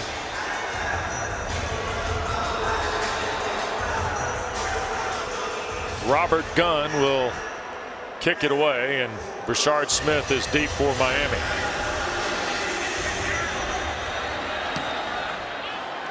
End over end kick. There'll be no return by the Canes. They'll scrimmage from their 25. Let's check with Taylor. Guys, I have loved watching Emory Williams over here on the sideline. I know he is a true freshman making his first career start, but he's been so engaged. He's actively asking questions, talking to his wide receivers, clapping his hands, hyping up the crowd when the defense is out there on the field. And just now, before he grabbed his helmet, took a final swig of water before going back out there for this drive. He said out loud to the group, "We got this, we got this. Keep going." So he's certainly taking command of this O. Well, and again, a little bit like last Saturday night, we saw Henry Beelan do a little of that, Tim. We're watching Emory Williams kind of grow up in his first collegiate start tonight. Yeah, and I think there'll be a time here where they maybe have to kind of cut him loose as we get further along into this game, especially with it now being a 2-score game. The longest pass of the night's been 12 yards for Williams. The longest run was 80. Here's Don Chaney for 5 on first down. And much like we saw with Riley Leonard and Henry Beelan last Saturday night in our coverage of Duke and NC State, we're seeing the quarterbacks go through discussions tonight. There's Williams with Tyler Van Dyke, and of course, going to have Restrepo around. I mean, he might as well be a quarterback the way he sees the game and has a feel for how to get open. There's TVD, the junior from Glastonbury, Connecticut. Restrepo on cue, right near a first down for Miami. I think he's going to be a step short. Jeremiah Trotter has had another big night for Clemson in the tackle department. Came in with 20 stops in his last 3 games. He had 92 a year ago. It'll be third and a step for Miami here. The son of a terrific NFL player. Yeah, you know, he plays with a little more quickness. I think covers a little more ground than his father did, but both obviously pretty good at playing inside. Former Stephen F. Austin lumberjack Jeremiah Trotter brought it every Sunday. Here is Chaney. That'll be a first down, breaking through behind right guard. And Miami converts to 3rd and short here. Miami playing without Mark Fletcher and Henry Parrish. We were told we might not see tonight either. Well, and I would say this, just one carry for Donald Chaney in the first half, maybe an effort to keep him fresh so that you can kind of put the game a little bit more on his shoulders in the second half. Get a look at Arroyo, tight end, back to the left side of that formation here on 1st and 10. Chaney trying to get to the right. Picks a seam, and he'll be met by Peter Woods at the 42-yard line. And we'll go to the end of the 3rd quarter. 10-point lead for Clemson. Taylor visits with Mario Cristobal next. Coach, heading into the 4th quarter, down 2 scores with a true freshman as your starting quarterback. What do you want to see out of this offense to close? We got to avoid losing yards on 1st and 2nd down. It's made 3rd down, pretty difficult for him. We've been short. We've gone for a couple 4th downs. Got one, didn't get the other one. Get them in rhythm. Make sure our offensive line is doing everything they can to create positive plays so we can get ourselves back in this game. Appreciate you, Coach. Emory Williams, Tim, is 17 of 23 for 73 yards as we start the 4th quarter with 2nd and 6, and Clemson with that 17-7 lead. The yards per attempt deal goes out the door tonight, but he's playing with some poise, right? He's made the one mistake on the deep ball. Well, and really, Jacoby George kind of sold him out on the deep ball, and so he's been clean. Obviously, they've protected him. You just look at, obviously, they haven't thrown for a ton of yards. And this is Smith trying to get the Miami run game cranked up. It's going to be 3rd down and about 3.5. You see Miami has lost 5 straight ACC games, 6 of 9 at home in conference play. It's kind of a shocking stat. Obviously one they want to get turned around and have their hands full now with a young quarterback down 10. So here's Colby Young and Restrepo to the top of the screen. You see the 2 tight ends to the bottom. And that's Chaney with Emory Williams. They're going to hand to Chaney, and boy, he got hit right at the line, but I think he'll crease the 48, and toward midfield goes Don Chaney Jr. Woodaz and Trotter there for the Tigers. I think Mario's assessment of some of the issues offensively is exactly right. Some of those penalties that have created 3rd and 10, 3rd and 10, 3rd and 10, it just is hard for any quarterback, much less a young quarterback who, I think that Shannon Dawson is trying to protect a little bit with how he calls this game. So 1st down and 10 now for Emory Williams. Chaney stays with him. Miami going to throw here. Williams loads, hits it, he does. That's Riley Williams, the tight end, the catch. He's going to get 5, and Emory Williams bounced right up. Maskell was the guy that hit the quarterback, and Wade Woodaz the tackle. And it was really ugly, and to be honest with you, as low as it was, I thought initially there might be a flag to that, but I think that it's a good no call. But you're right, it did look ugly originally. And Maskell, who delivered the hit, is still down. Breaking the action early 4th in Miami. Well, time for tonight's Food Lion Food for Thought. Jake Brenningstool, congratulations. You had 18 catches for 125 and a touchdown on the season. And tonight, how about 5 catches, 126 and 2 touchdowns, Tim? I think the food for thought is feed Jake Brenningstool tonight. Yeah. Check out with Jake Brenningstool. Here is Smith. And he will pick up a yard on 2nd down, so it'll be 3rd and 4.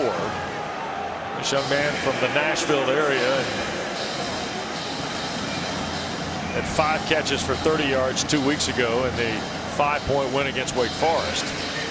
And tonight, he's got 5 for about 4 times that, including 2 sensational touchdown catches. He's been great. And Miami finds, a manageable 3rd down, something that Mario Cristobal was looking for. And based on what we've seen, I think it's probably 2 downs to get 4. 3 of 10 tonight are the Canes on third down. Here's Chaney racing through and almost stepped out of the last tackle of Mickens. It's R.J. Mickens with a shoestring tackle that saves the touchdown. And Chaney, who we didn't see a lot of in the first half, has run hard in this second half and is able to get by Jeremiah Trotter and just not able to pick him up fast enough before R.J. Mickens is able to get him down. Longest run sans of Shard Smith maybe tonight by Miami. It's their longest drive of the game for sure. Getting ready for their 10th play. And an 8-play drive that ended on downs, a possession to go. 1st and 10. Chaney, right side, and he'll get nearly 6 on 1st down, Taylor. By now, guys, we've all seen those images of Don Chaney really distraught after fumbling away the ball late in that Georgia Tech game. So it's good to see them continue to put the rock in his hands. We talked to offensive coordinator Shannon Dawson this week, and I asked him, what did he talk to him about after that loss to the Jackets? He said, I told him, it's not the end of the world. The sun came up the next day. No one died. You messed up, and so did I. I have to live with that, too. He says, the way I live with it, and you should, too, it's one play. He reminded him, we wouldn't be in that position without you, and they're continuing to give him the ball. They believe in Don Chaney, guys. Well, and Chaney comes off on a bit of a hobble, so A.J. Allen has now checked in to join Williams. He'll get the call here, and Woodaz hits him after a yard or two toward the 23. 3rd down and 2 now for Miami. There's a look at Wade Woodaz, who played at Jesuit in Tampa. Terrific program there. He's got 2 interceptions on the year for the Tigers. And again, because they've been running the football, Miami finds another manageable 3rd down. And Mario Cristobal basically said, look, the offensive line needs to do their part to make it a little bit easier on Emory Williams. They've done it this drive. Single receivers to either side. They hit a 3rd down a moment ago. Allen the carry. 1st down, slides inside the 20 to the 18. Bakuba there for Clemson, but damage is done. Here's the thing, with Miami running the football like this, Clemson has now decided, look, we are putting everybody up in the box. And so now you have true one-on-one coverage outside, which makes it easy for the quarterback. It's not about a read at that point. It's about just throwing a one-on-one outside because of the way Clemson is stacking the box. Chaney's come back in the ball game now with Williams. They're going to hand the ball to Chaney. And Woodaz and Capehart grab Chaney around the shoulder pads. They're at the 14. It'll be a run of 4. Miami is watching this 4th quarter move, though, almost 6 minutes in. Yeah, and I think an opportunity outside is coming with the way they just keep kind of punching with the football inside. Maybe it's with Colby Young coming into the game. Well, DeMonte Capehart is down for Clemson. And they'll come out to check on the big fella. Back after this. Tonight's Bojangles Big Bow moment with Bryant McKinney. We outside on the field and all that. Get him.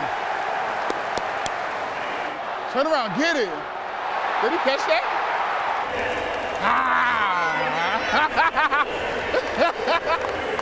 Make some noise!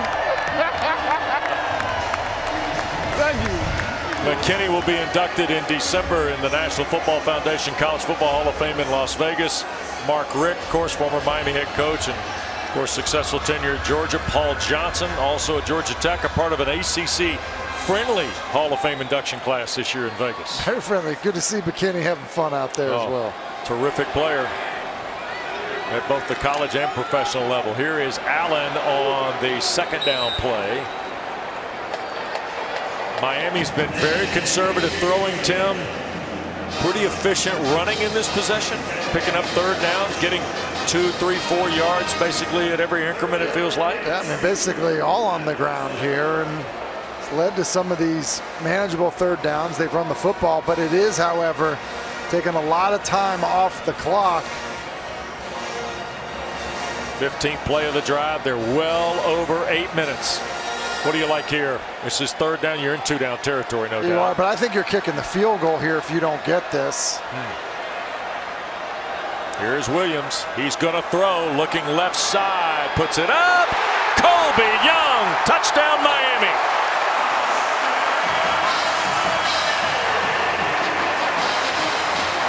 Listen, and there's your one-on-one to Colby Young. A lot of those third downs, Miami was running the football. They obviously decide to spread them out a little bit more, and they get the 6'5" Colby Young an opportunity to just play the football. You see the big catch radius, and on Nate Wiggins, who goes at 6'2", just too hard to play that back shoulder fade with the ball up top. Nice throw by Emory Williams, and great adjustment to the ball by Colby Young. Borregales to try and make it a 3-point game. 15 plays, 12 of them running plays. 75 yards in 9 minutes off the second half clock. Miami is to within 3, and Emory Williams throws for his first score of the night. The Atlantic Coast Conference's Committee for Racial and Social Justice, in conjunction with its member institutions, have identified this week as ACC Unity Week. And with Tim Hasselbeck, Taylor Tannenbaum, we welcome you back to Hard Rock Stadium in Miami Gardens, where the Canes are now to within 3. Colby Young's 4th touchdown catch of the year.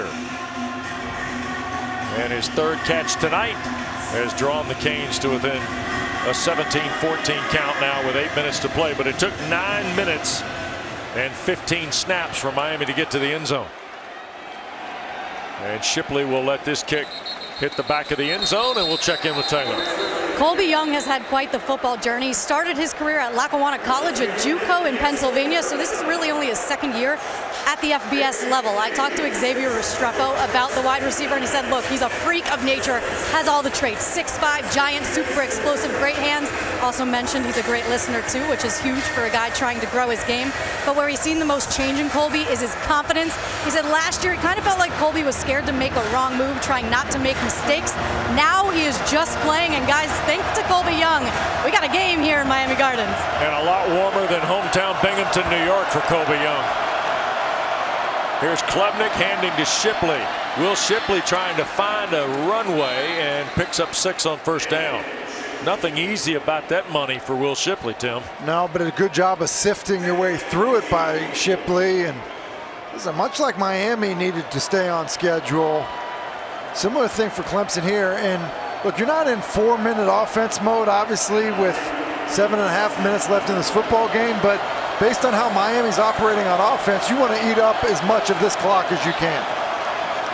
Klubnik now with the play clock toward 10, trying to get a 2-by-2 look set here on 2nd down and a long 5. Play fake, and they tried to get it to Collins, and it got deflected up in the air.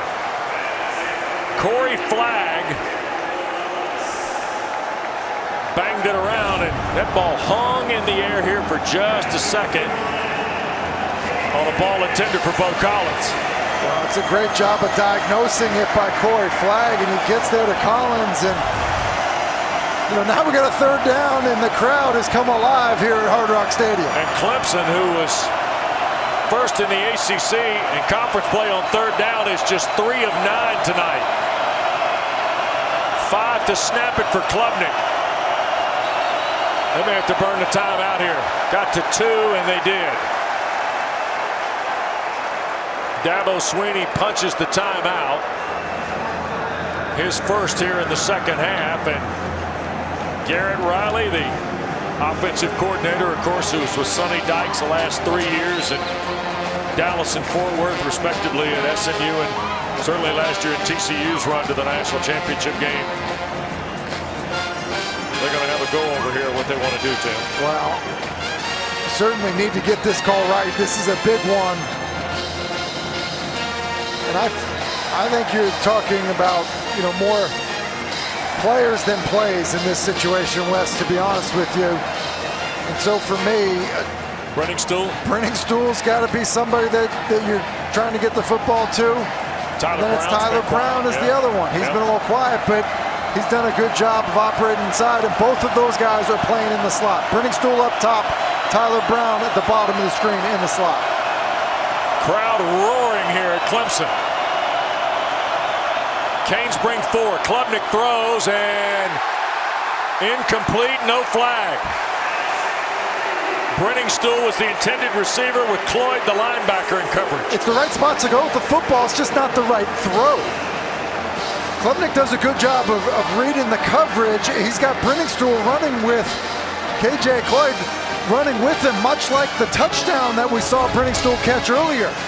Back turned to Brenningstool. You just got to get this ball up and over.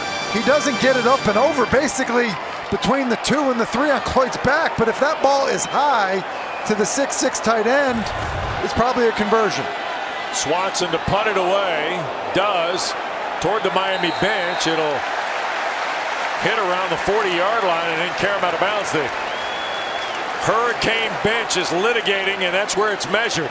60 yards from the lead for Emory Williams in his first start. Next.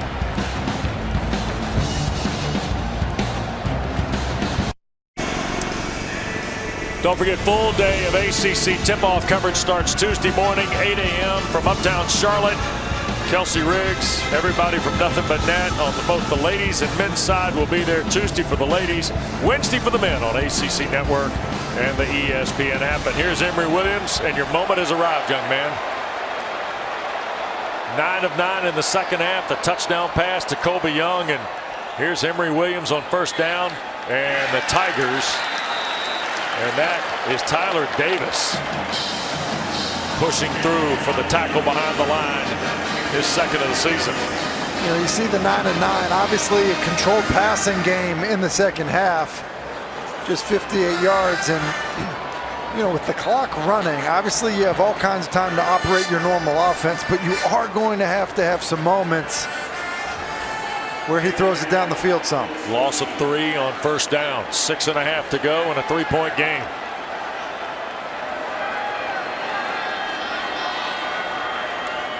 Williams to throw. Loads, shoots it again for Colby Young. Caught! No, dropped. Nate Wiggins was there. It looked like Young had it for a moment, couldn't hang on. Well, it looked like he had it. In fact, Emory Williams thought that he had it. He was celebrating like he just caught it. Inside release by Colby Young, and he wins right away. Inside release, then get on top and stack him. It's a perfectly thrown ball, but Wiggins is able to just rip it out and look after the play. Emory Williams is celebrating. He's running down the football with his back turned. He didn't realize he's now facing a 3rd and 13. Dabo Swinney talking to one of his defensive leaders, veteran Nate Wiggins. Most experienced guy he's got in the back end. And now Miami's got to take a timeout. Tim, and this is where Mario Cristobal hit it on the head with Taylor. The first down negative run play, and then you missed the long shot play, right? Yeah, so now you find yourself in 3rd and 13, and listen, with the way this game has gone, you just start wondering if you're going to get the possession. I think if you end up with a 4th and 13, you've got to punt the football and trust your defense. But that was a beautiful throw by Emory Williams, and Colby Young, who makes the great play on the touchdown reception, not able to bring that one in. And defensively, if I'm Clemson, I'm rushing 3, dropping 8, making the windows be small for Emory Williams here. Dabo Swinney trying to become Clemson's all-time leader in wins tonight. Ironic, trying to pass a fellow Alabamian, Barlow Bend native Frank Howard. 3rd down and 14.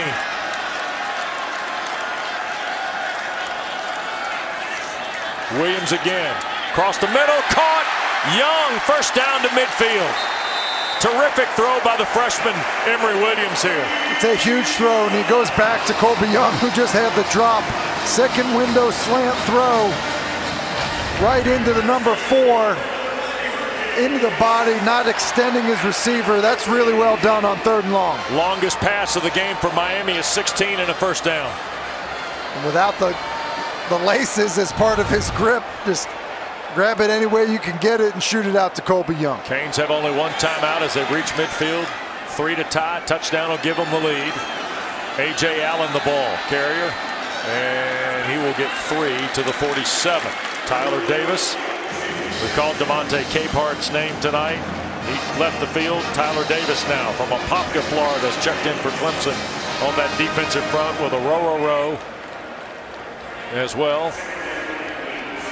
It definitely feels like this big offensive line for Miami is starting to kind of lean on the Clemson front a little bit, and Chaney back in the backfield. Been a physical runner this second half. Gonna hand it to Chaney again, trying to get to the perimeter. Heck of a play by Trotter. It's a huge play by Trotter, Wes, because there's room to run for Chaney. And how about Trotter right here? Just look at the quickness, instincts that he plays with, and a downhill. Just able to get enough of Chaney. That's a big stop to face. You got to force another 3rd and long. Yep, 3rd down and 8. And now with the pace of this game, I think that we are now in 2-down territory for Miami in these situations. Colby Young's been the guy for Emory Williams here the last couple of exchanges. Here's Williams. He's going to take another shot to Young, and it is caught inside the 25 against Sheridan Jones. 6'5" Colby Young has been huge for Miami here in the 4th quarter. But it's because you can run the football. It forces you to fill the box, and when you do that, you get one-on-one opportunities. I know it's 3rd and long, but you get a one-on-one outside. And the ball was actually so far underthrown that it almost made it harder for Sheridan Jones to react to it, and Colby Young is able to identify it and go back and get it. Another 2-tight set. The single back is Chaney here. Pistol set for Emory Williams. 3.5 to play. Chaney on 1st down. And Cade Denoff wraps him up as he reaches the 21 along with Davis. I beg your pardon, TJ Parker 12. Denoff 44 from the other side for Clemson. There's a look at the true freshman from Phoenix City, Alabama. So 2nd down and about 8 here.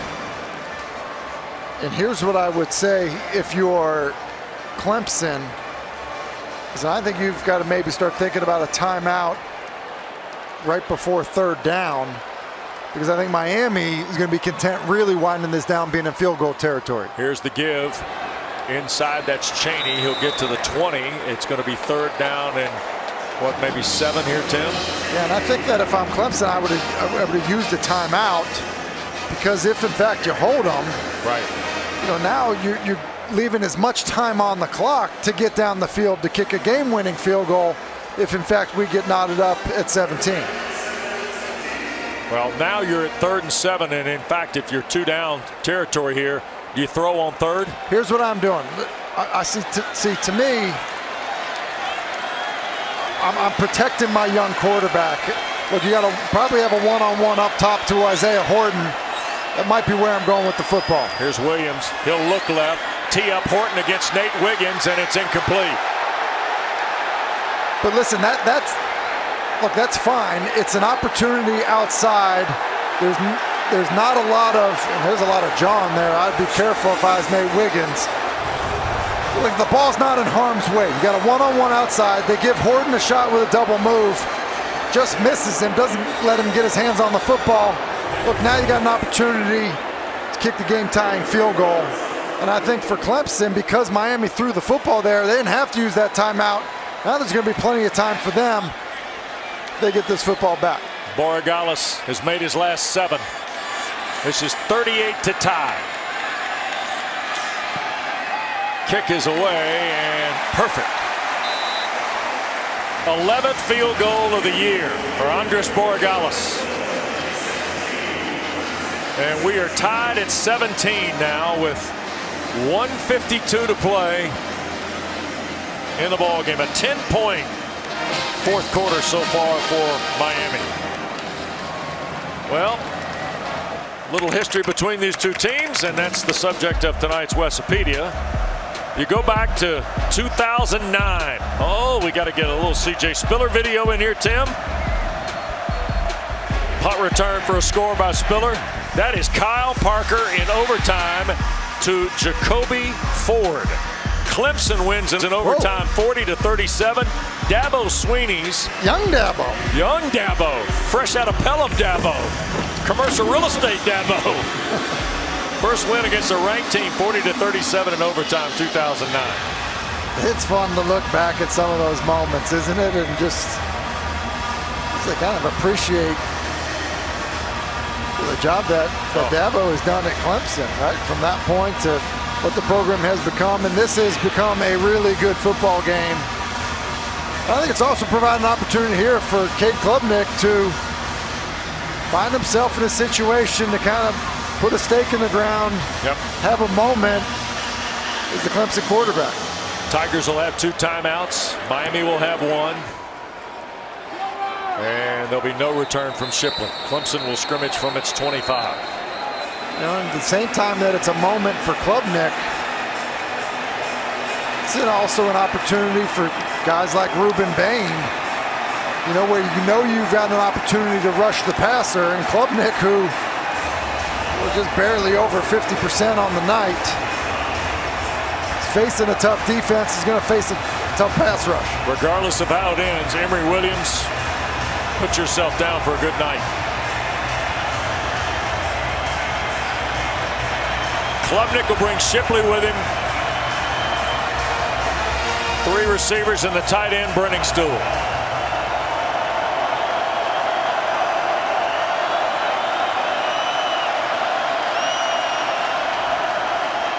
Klubnik, forced from the pocket, going to sail it over the head and out of bounds of Bo Collins. Way out of bounds with Jaden Davis over there defending. And how about Lance Goodry basically saying, look, time on the clock, first play, I'm coming after you. I'm getting a lot of guys at the line of scrimmage, and I'm going to heat you up. And basically can do that if you feel like your defensive backs can hold up on the perimeter without help, which clearly was the case on first down.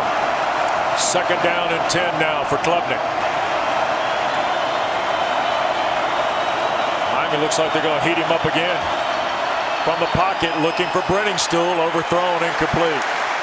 Floyd, the linebacker, was there. Kitchens was coming over the top.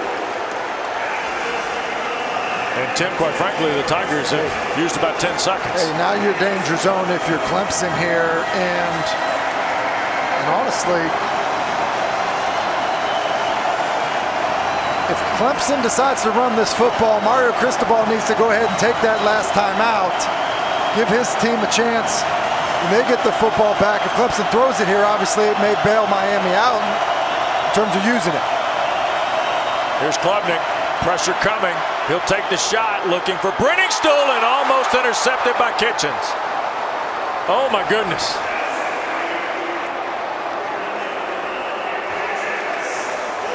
Listen, it's pressure again by Ruben Bain.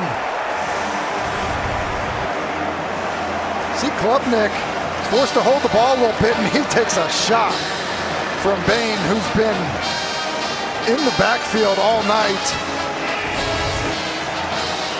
And look, there's plenty of time now, Wes, for Miami, especially considering they've got a good field goal kicker. Aiden Swanson's longest punt is 62 yards against Florida State. Ray Joseph waits, and he will ask for and make the fair catch at the 28-yard line. Well, the Canes just kicked a field goal in a 10-play drive a moment ago, but along the way to the Borregales kick, Emory Williams was pretty steady. Well, he started to kind of find his rhythm. Good throw to Colby Young on the go route. Young just can't bring it in. Then he goes right back to Colby Young, hits him on the slant on a huge 3rd and long conversion. Then throws the big fella a jump ball. And, you know, Tyler Van Dyke clearly has the connection with Xavier Restrepo, and it feels like Colby Young is Emory Williams' go-to guy. If you're wondering, Andres Borregales' longest field goal of the year is 50 against Texas A&M. His longest of his career, 2021 against Michigan State. There's a throw on first down and 4, maybe 5 yards to Restrepo. Handy to have one of the ACC's top receivers at your call if you're Emory Williams here. Yeah, Miami needs a little more sense of urgency here, considering they have one timeout. You'd love to save that timeout to run your field goal unit on the field. They probably got to get the ball somewhere near Clemson's 40-yard line, maybe even a little closer. Second down, they're going to hand it to Chaney. He got flipped over by Makuba. Shy of the 40, and Chaney's hobbling. But they're giving them the first down, which saves Miami here because the clock is momentarily stopped. Now they'll wind it, but they need to be up on the line of scrimmage. Like, to me, I don't know why you're huddling right here. Yeah. So Miami, with 35 seconds left, breaks the huddle here. I mean, and they're shifting. So a half minute to go. Williams wants to throw. Now being flushed, and he'll put it up and incomplete in the bench area. And that was a row.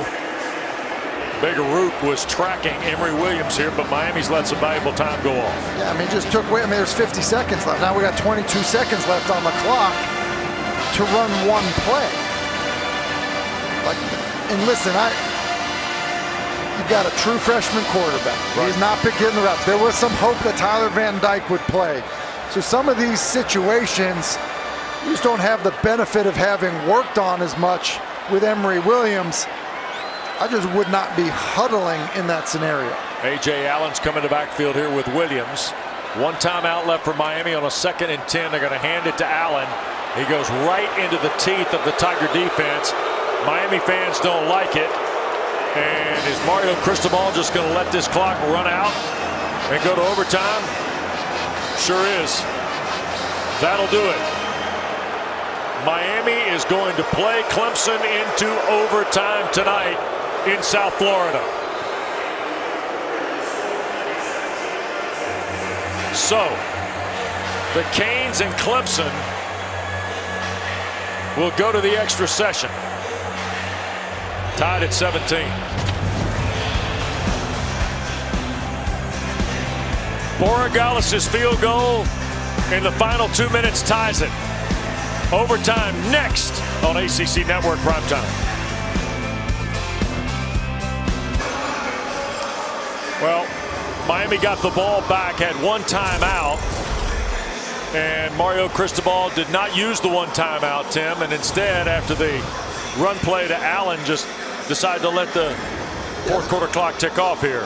Listen, I feel like this was a bizarre sequence. You get the ball back with 1:34 in a timeout. You throw one pass, so you clearly are like, hey, we're throwing the football, and then, runs consecutively after that. I just think you've got a good place kicker. Yep. You're playing with your freshman quarterback. I understand you want to protect him, but it's first down. And honestly, your wide receivers have been winning one-on-ones. And your quarterback is coming off the best drive he's had of the night. Quick refresher, the 2-point tries have to occur in the second overtime. So Clemson on offense first after Miami won the toss, and here is Maffa. Boy, it's been a while since we've seen Phil Maffa, but the Tigers elect to plug in the big 230-pound junior here on the first snap for about 3.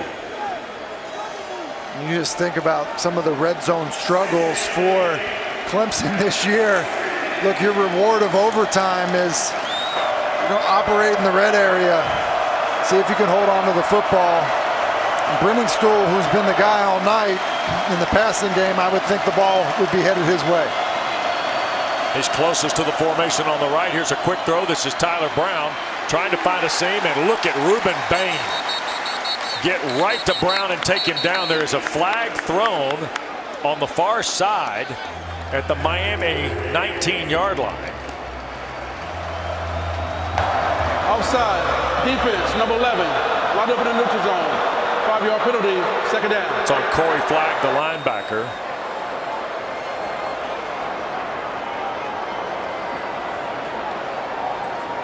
And Brenningstool going to go out here on second down. You see Corey Flagg lined up over the left tackle. He's just coming with basically what amounts to a will-free safety blitz, and just lines up. That's a big penalty now to keep you on schedule. For a Clemson team that's been more effective running it than throwing it. Two-back setup here for Klubnik. Low snap, get it to Maffa. Phil Maffa, and going to be close to the first down at the 16. Ruben Bain again the stop for Miami. Boy, how good has the big freshman been tonight? Well, and how good is Kid Klubnik at fielding the ground ball snap that he got there? It just, it's hard. I mean, that was almost a disaster, but good reaction by Klubnik, and now still alive with the 3rd and 1. 3rd and 1 here. Shipley in the game.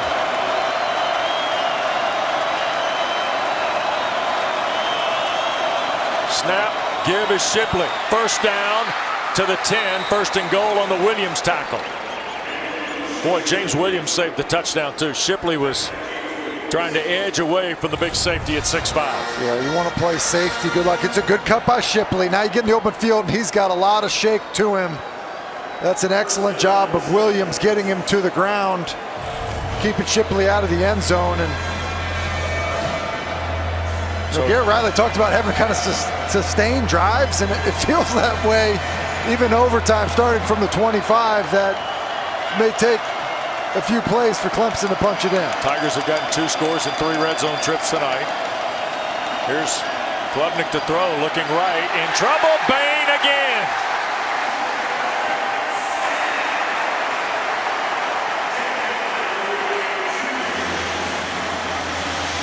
If Cade Klubnik wakes up in the middle of the night, he's going to see 44 in an orange jersey. Listen, that's almost like Reggie White hump move type stuff right there. Just get underneath Blake Miller's shoulder and now Jonathan White is on the clock potentially for the Clemson scoring opportunity here.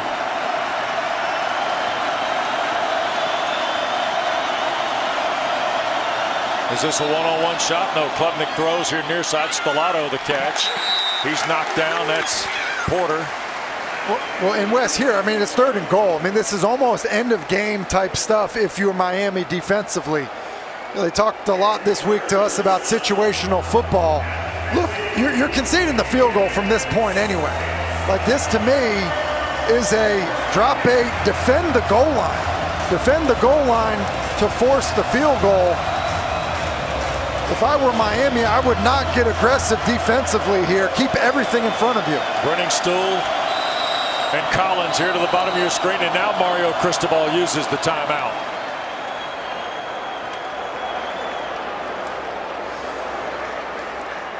Well, we're winding down in week 8 of the ACC on this Saturday night. And after the ball game, Taylor Tannenbaum, Coach Rick, Eddie Royal, Eric McLean, E.J. Manuel, they'll wrap up the day. And it's been an unbelievable day. Started at noon in Atlanta, and it hadn't let up, Tim. I mean, it's been a wild day. Something has happened here. Like, I don't like this whatsoever. It's 3rd and goal from the 15. I don't know why Miami is using their only timeout. You've got a freshman quarterback. You're going to need to score. You could be up against the play clock. There could be all kinds of issues. 3rd and 15, defend the goal line, force the field goal attempt by Clemson. They're already in field goal range. I don't know why you need to take a timeout in that situation. Jonathan White waits to see if he's called on. Klubnik, Miami bringing 5. Klubnik sneaks through, trying to round to the far side, took a huge hit from Corey Couch, and now Clemson will kick the field goal. So mission accomplished if you're Miami defensively. Do a good job, give up a first down, but then you do a good job of tightening down after the play from Ruben Bain, and this was a quarterback draw.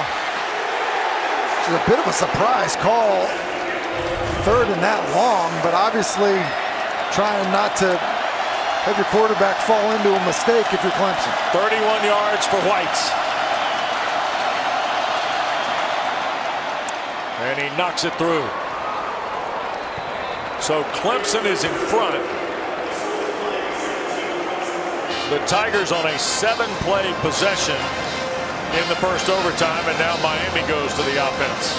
Yeah, and because you know what you're playing for now, in terms of what Clemson did, and because of the kicker that you have in Borregales, I think we're going to see a heavy dose of the run game, probably with Don Chaney. You know, as the Miami offensive line has done a much better job in the second half, but just kind of using some of that size to lean on the Clemson front. And then if you do get an opportunity where Clemson, it seems like they are loading the box with everyone and you get one-on-ones outside, then you can go ahead and take your shot. But an extra offensive lineman in the game as an extra tight end to the right side, I would expect run game coming that direction. Here's Emory Williams getting his first collegiate start tonight in overtime now against Clemson, and Chaney just bangs on the door straight ahead for 3. And there's no surprise at all. Jalen Phillips down in the box to make the tackle.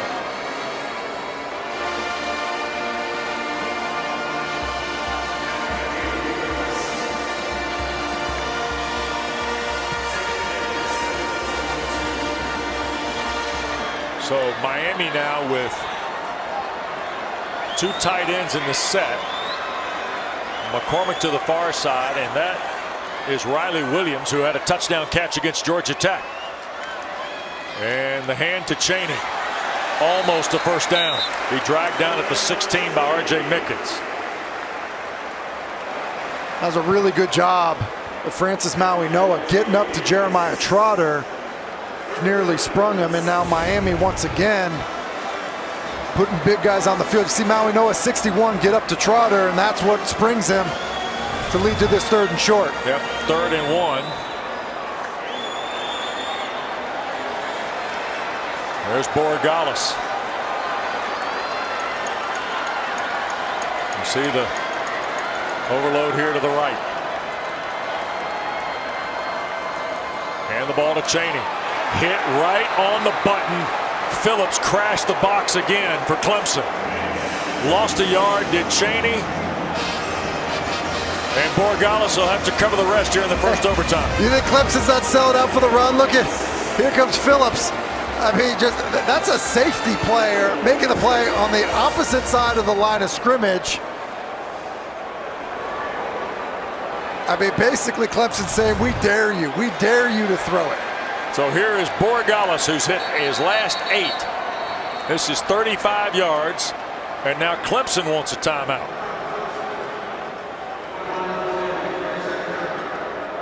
And Andres Borregales from here in Miami will try to tie the ball game at 20.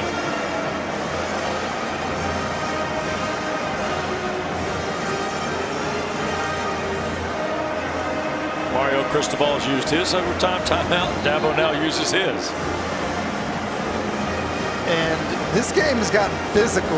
Yes, it has. I mean, it just. Well, it's been physical, but it's gotten more physical. There's no doubt about it. And kind of get the sense these overtimes are basically going to be like a heavyweight fight with just punches, you know, and maybe you spring one. Borregales is 45 of 53 in his career. To tie the game in the first overtime. And he does. Right down the middle. So a 35-yard field goal puts us at 20-20 here in South Florida. Tigers and Hurricanes continue in a moment.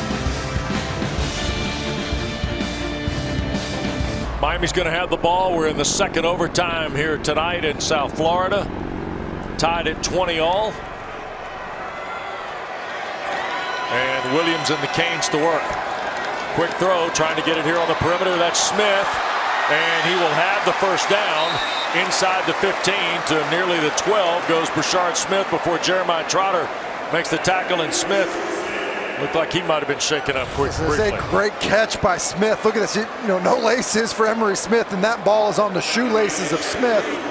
You can just see how dangerous he is once he gets the ball in his hands.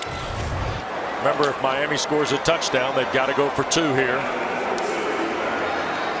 1st and 10, right around the 13.5-yard line. That's Restrepo kind of in the drift back near the tight end, Riley Williams. They're going to hand the ball to Allen. Made a move against GWES. Works to the perimeter, and he'll be flipped over by Makuba around the 9. It'll be a gain of around 4 for A.J. Allen, the Nebraska transfer, who's seen a lot of work tonight behind Don Chaney. A lot of work, and that's a really impressive cut to get beyond GWES. And then it's also an impressive job that Clemson secondary. Wiggins flying up there, forcing Allen back inside. In the second overtime, and there's the freshman Emery Williams making his first collegiate start, battling Clemson and off into overtime.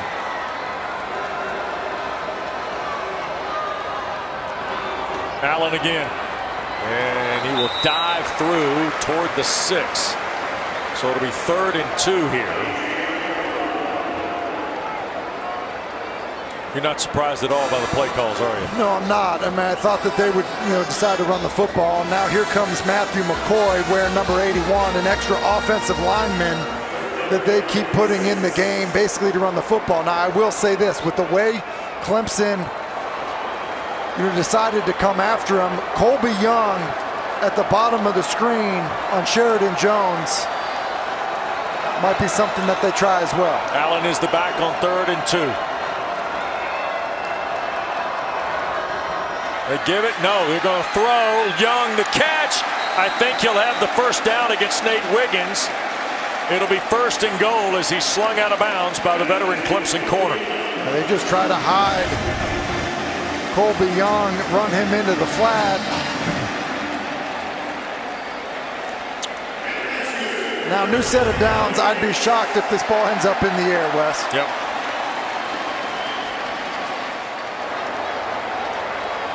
Two straight losses in the ACC for Cristobal's team, and now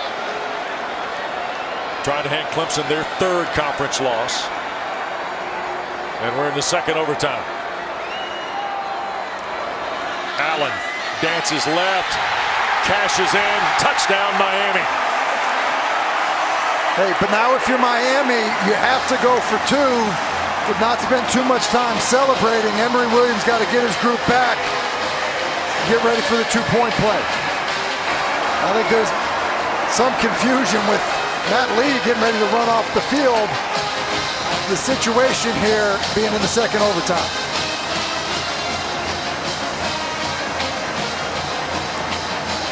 So Miami has taken the lead 26-20 on A.J. Allen's run of 3 yards.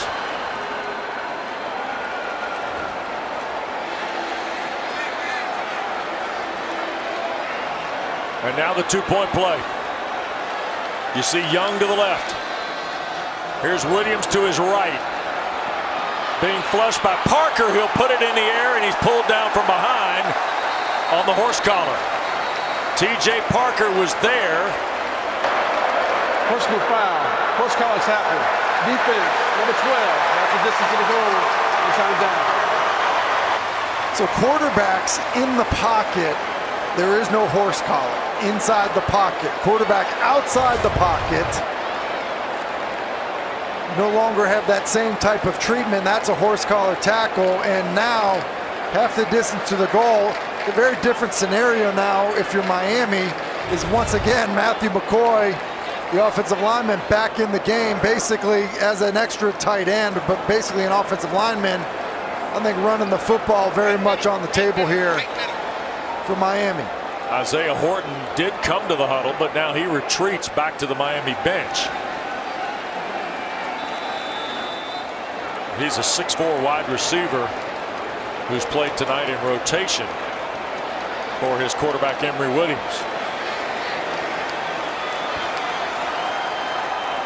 So Allen is the running back and Emery Williams in the pistol for Shannon Dawson.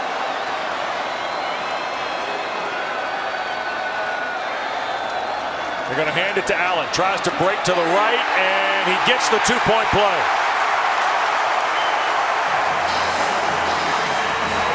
So it's 28-20.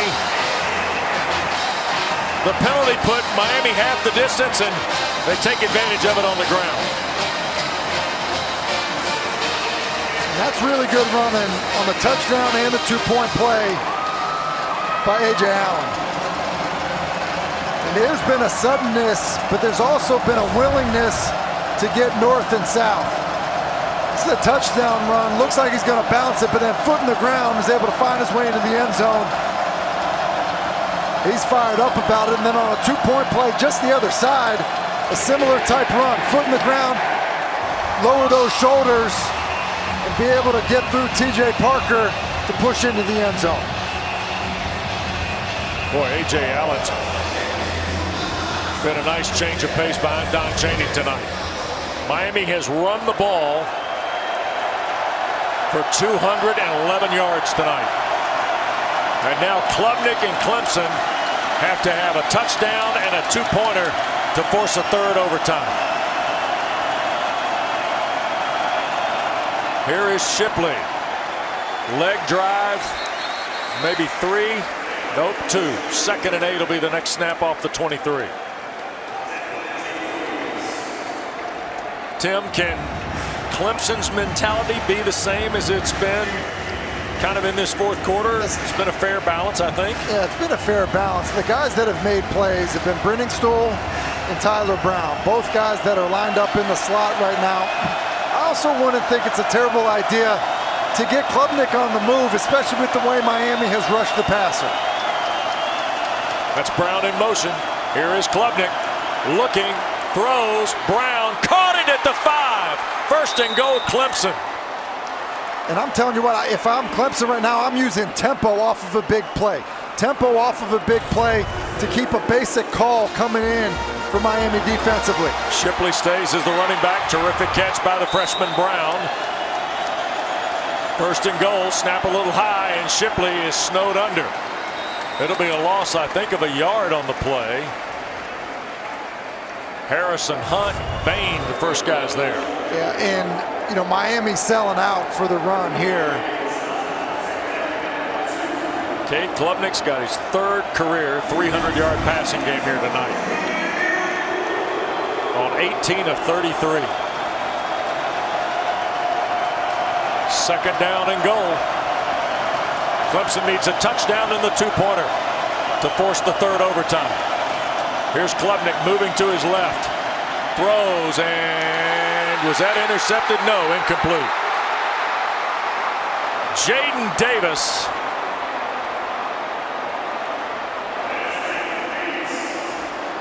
Miami does an amazing job of passing this off. They're trying to get Brenningstool into the flat. And so they're going to run Brenningstool in the flat, and they're trying to get these picks. But right out here, they just pass it off. You're going to run inside. I'm going to pass it off and get outside of Brenningstool. That forces Klubnik to come off the flat to Brenningstool and get back inside.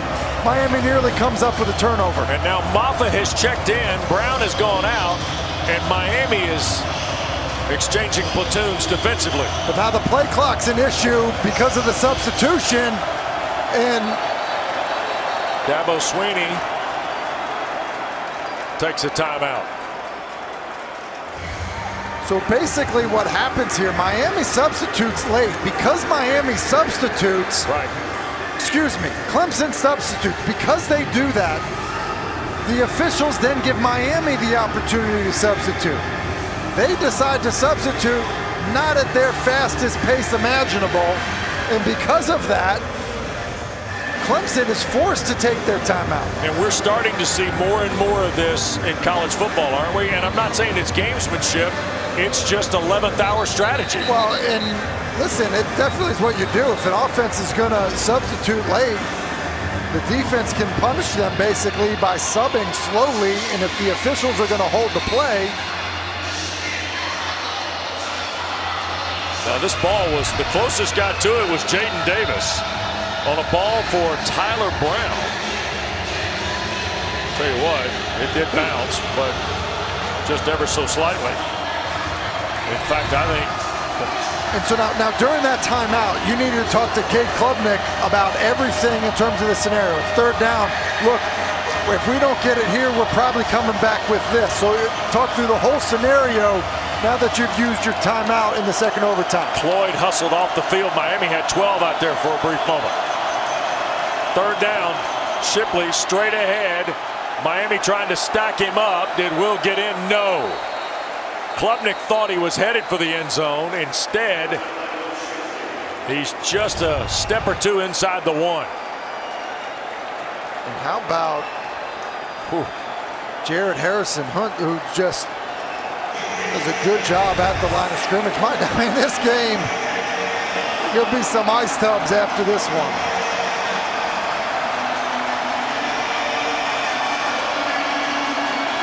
A little surprised that Maffa is not in the game down at the goal line. So here is Shipley with Klubnik. And now Mario Cristobal a timeout. And the former offensive lineman here at Miami. Pretty good trot down there to get the timeout punched. So Tim, everything seemingly for Clemson has been right at the tackle or inside tonight in the run game, right? Nothing going east and west seemingly for Garrett Riley. No. Now, I would say early in the football game, Clemson was trying some of the read plays where Klubnik had the option to keep the football and get to the perimeter. Now, Miami defended it well. They haven't seen it in quite some time. I would just say this, because I know it's something that maybe everybody is thinking about. When the ball is on the 6-inch line, right? These teams that are strictly in the shotgun, it is at times maddening to think that when you look at what the Philadelphia Eagles are doing in the NFL, of basically getting back there and just pushing into the end zone, that Clemson's going to snap this football to the 5-yard line. Yep.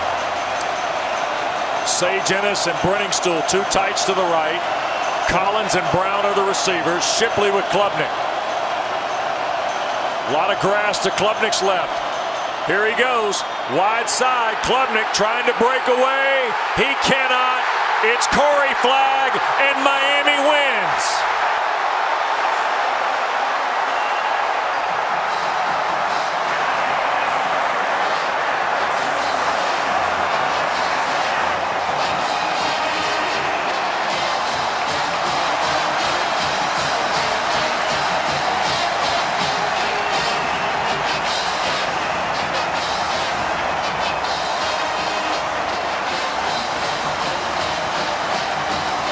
The Canes, who saw their hopes 2 weeks ago fall, and then last Saturday night in Chapel Hill saw the game slip away in the second half. Tim, they get 10 points in the last 8 minutes of the fourth quarter and seemingly make a lot of big plays in the two overtimes. A ton of big plays and really big plays by the defense. Clemson comes back to a read play. One they ran earlier in the game out of the unbalanced look. Unbalanced to the right. They run a read play to the open side. First time they ran it, Besaint was there to make the play. They try to run it at the end of the game there, and it's Corey Flagg with speed to the perimeter. You see Besaint squeeze down, and it's Corey Flagg just having enough speed to get to Klubnik, and what a finish.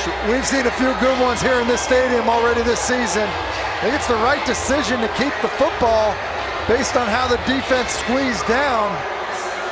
Just too much speed and awareness by Corey Flagg for Klubnik to get to the perimeter.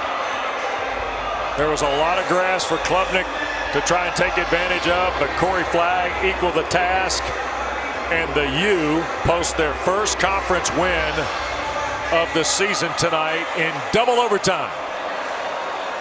They beat Clemson 28-20. They snapped Clemson's 4-game win streak. And Tyler Van Dyke, who could not go tonight for Mario Cristobal, is happy for his buddy Emory Williams, and Emory Williams ought to be pretty proud, Tim. Well, Wes, you said it at the top of the show. Got a decision to make for 2 4-2 teams, and I think both played extremely hard tonight. But kind of the split, the fork in the road of which way you're going. Think about the skid that Miami had been on. That's a big response. Emory Williams, certainly the Honey Baked Ham playmaker of the game, very efficient, 10 of 16. Now, they didn't ask a lot of him in terms of throwing the football down the field, but he didn't make any real critical mistakes, and because of that, kept Miami in this football game, and the defense was able to rise to the occasion. Our playmaker of the game brought to you by the Honey Baked Ham Company. Milton, Florida's Emory Williams, in his first collegiate start, comes up a big winner tonight for the Hurricanes in double overtime. Well, Miami's going to welcome Virginia, who wrote their own history tonight, to the Hard Rock next Saturday. Clemson will be in Raleigh to meet NC State off a bye week. The double overtime ends on Corey Flagg tracking down Cade Klubnik. For Tim Hasselbeck, Taylor Tannenbaum, 28-20 the final. Here's Taylor in the huddle.